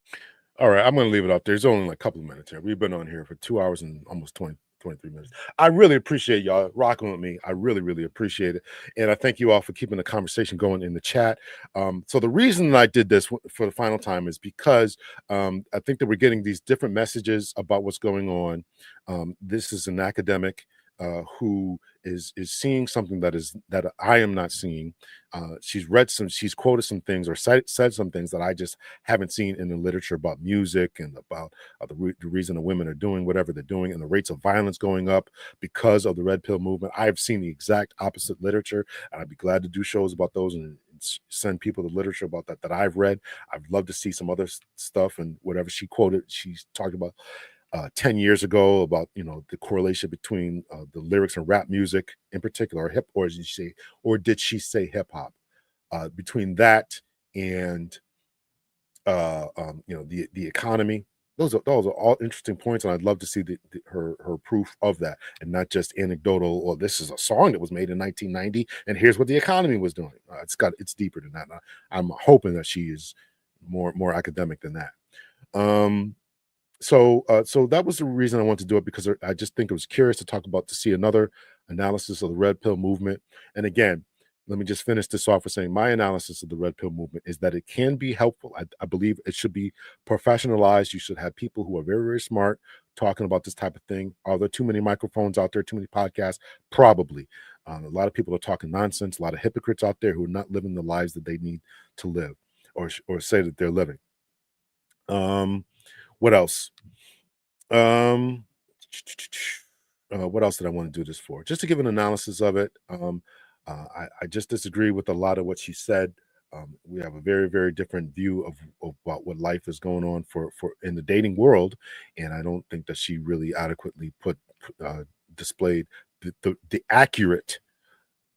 I don't think she accurately or adequately, mostly accurately, assessed what the red pill movement is and why men are going their own way. MGTOW, men going their own way, or the red pill movement, or the passport bro movement, or men doing whatever they want to do. Men are not women. We socialize differently. We have hunting parties. We sat in clubs, in cigar clubs. We sat in golf clubs, and women invaded that legally. Right? They sued so they can get into these spaces legally. That happened in the 1980s, right? So all this kind of stuff, right? So you want to invade our spaces. We don't have any more spaces, and we don't go on girls' trips. And that was her analysis. That was her analysis that women are doing much better than men because they're going on girls' trips. Oh, okay. We're doing hunting parties and fixing cars and all this kind of stuff. Okay. So I just disagree with all that, but I just thought it was interesting to cover. I was actually going to send this to somebody else, but I said, what? Why am I going to send it to somebody else and have them cover it? I'll just cover it myself. So that's it. Yes, hip hop and the economy is a sophomore analysis. Absolutely. I'm curious about how red pill is helpful for either men or women. Other than go to the gym, men should be traditional and able to cheat for free, while women can't, and don't be a simp.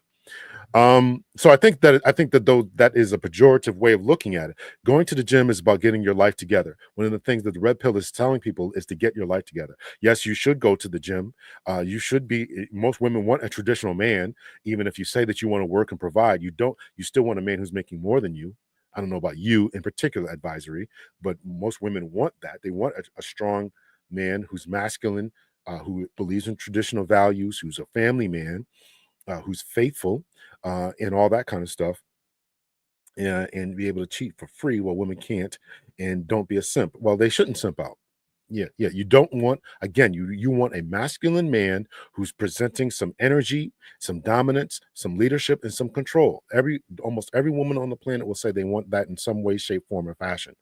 But you still want somehow a man to, as one feminist told me one time, as I was at a lecture, she said she still wants a man who knows how to change diapers and is fine working from home. Well, how do you have a man? Okay, I'm not going to go down that path. So that is how it is helpful. Is there some negative points to it, aspects to it? Of course, absolutely. So if you're just joining, go into the beginning of the video and watch other videos that I've done about how the red pill can be helpful and can be hurtful as well. So I also go at hunting parties with my family as a woman. That's great. And men go on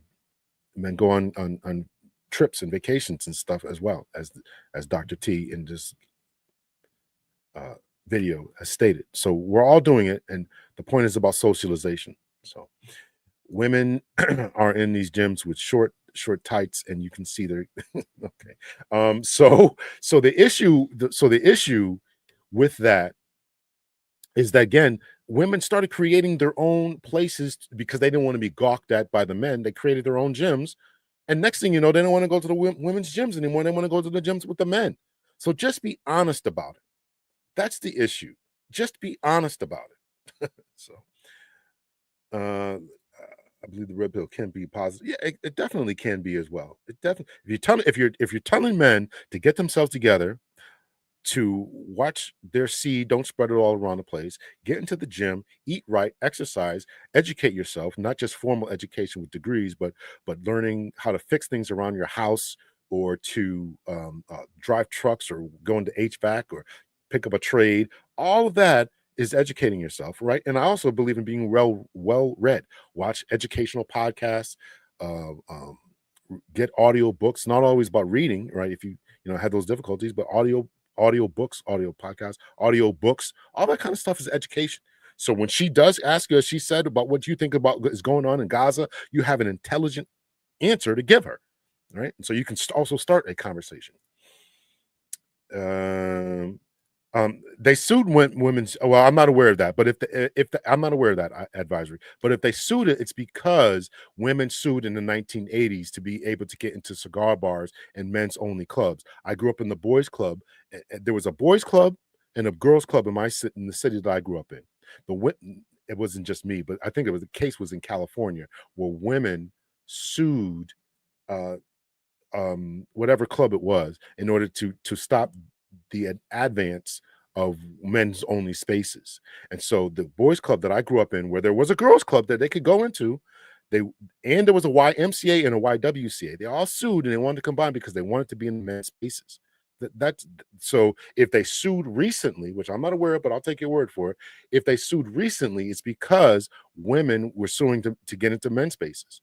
So if you want strong men, you have to create the avenues in the places for them to be in. So that's the point about that. It can be, but it ain't. Well, again, I've addressed that. I think it should be, and all that. I don't think the red pill is that anything to disclosure to help self-help that self-help didn't already cover. There might be some truth to that.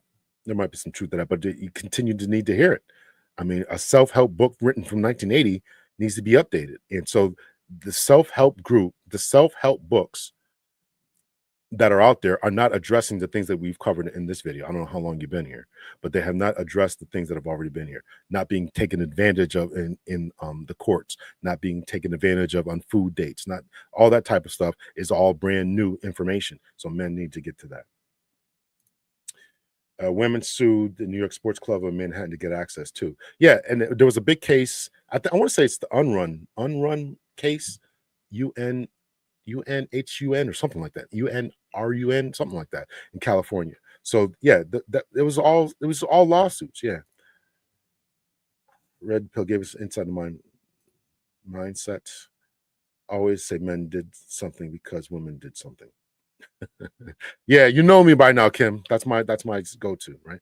Men don't read self-help books. They started going to therapy now. Well, they should read self-help books. They should go to therapy. There's enough audio books out there, so if they don't like to read, they can at least listen to them where they're driving their trucks or working in their tractors or whatever. All right, so that's that. I'm going to remove that. So I put this over here. This will be the last thing I want to cover. Is these audios are going to be up on I started wherever you listen to podcasts at, so you can go over to podcast, and the more of my self-help stuff, speaking of self-help material, that is going to be up there first. So I got my police stuff is up there from my other podcast.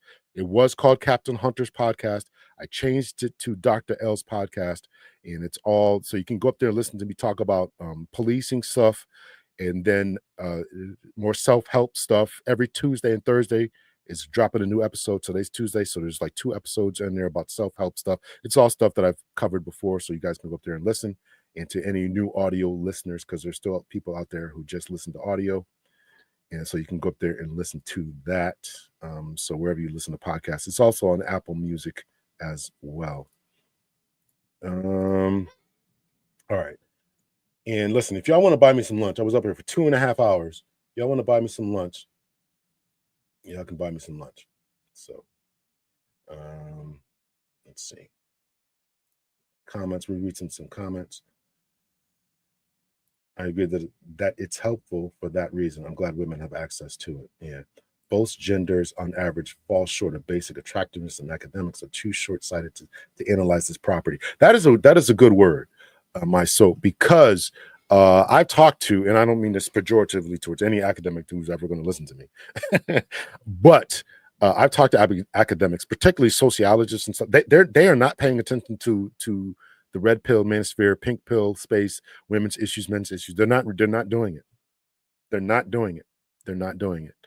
They're not largely, they've never heard of red pill. They've never heard of manosphere. A lot of academics have not heard of this stuff. They have not heard of this stuff. So, yeah, buy me some coffee. Take me on a coffee date. So I would appreciate that. So I hope you all enjoyed this. Yeah. So let's see. Yeah. Ain't nobody buying me lunch no more, right? I did a whole video about not buying me lunch anymore. Nobody's gonna buy me lunch anymore, right? All right. All right. So and there's super chats and all this kind of stuff. Maybe I should start activating those a little bit. So, but I try not to tax people because that's just not the way I look at everything. So I do appreciate that, Miles. Man, I appreciate that, brother. I appreciate that. I appreciate that, man. Thank you so much. Chicken tenders on me. I appreciate that, brother. What is your PhD in? I don't see it. I have a PhD in leadership with a concentration in criminal justice. So if you go, I think if you check out the bio on my platform, I link it to my LinkedIn. So a lot of people that follow me on LinkedIn and all that. So I really do have a PhD. So, and I really was a police officer. So, but I appreciate you asking there, advisory. I think that's it. Any other questions or comments? Thank you so much again, Miles, for that. I appreciate that. All right.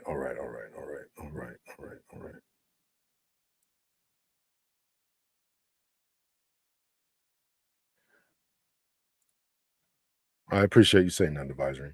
Some people don't. Some people don't. Yeah. All right. So I'm gonna call it for tonight. I'm gonna go work out. I haven't worked out yet today. So I will see you all. Much love and peace. There's a video dropping tomorrow morning. Actually, I may drop a video that I was editing.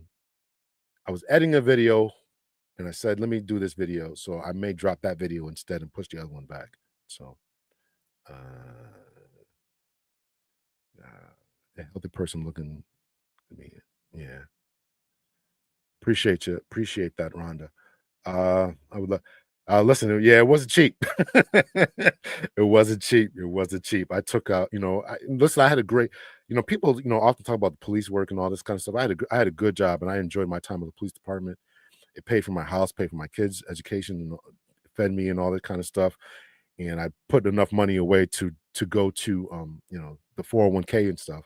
So I took money out my 401k to get my PhD. So but everybody doesn't have that opportunity. And when you talk about men not entering the education sphere, they don't want to do it because they don't want to take out the student loans, which I don't blame them.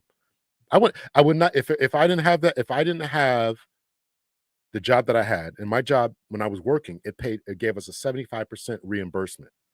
So I went to school when I was working, got paid, reimbursed 75%.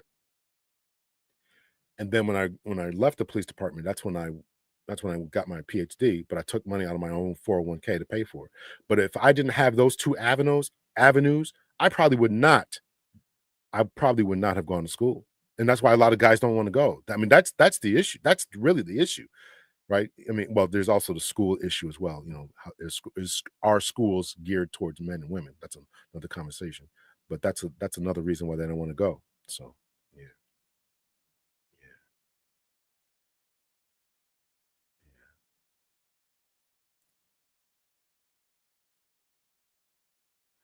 A lot of schools where I live at in Connecticut, there's a school that gives cops half off of their tuition, because they want cops to go.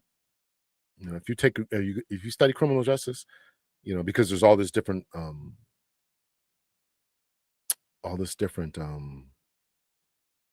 literature stating that cops who have more education make better decisions, move up the chain of command, better decisions, move up the chain of command, and use less force.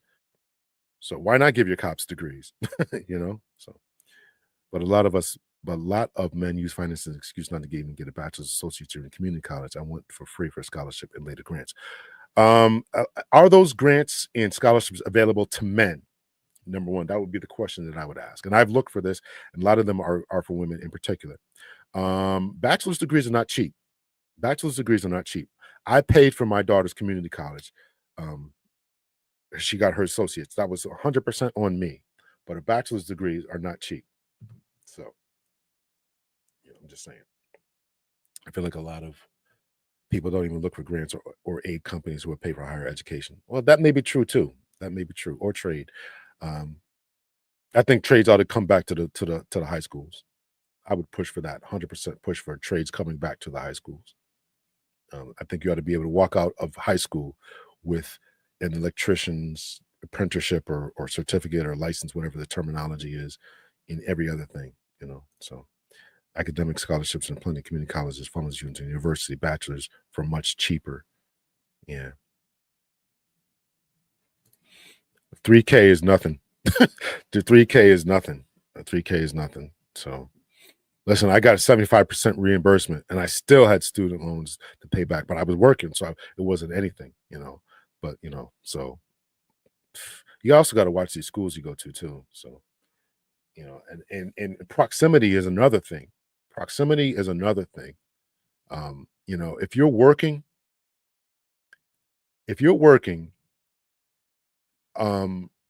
your chances are that you cannot go to certain schools and go to school at night or whatever they have classes. So a lot of times they do night school or go to school online.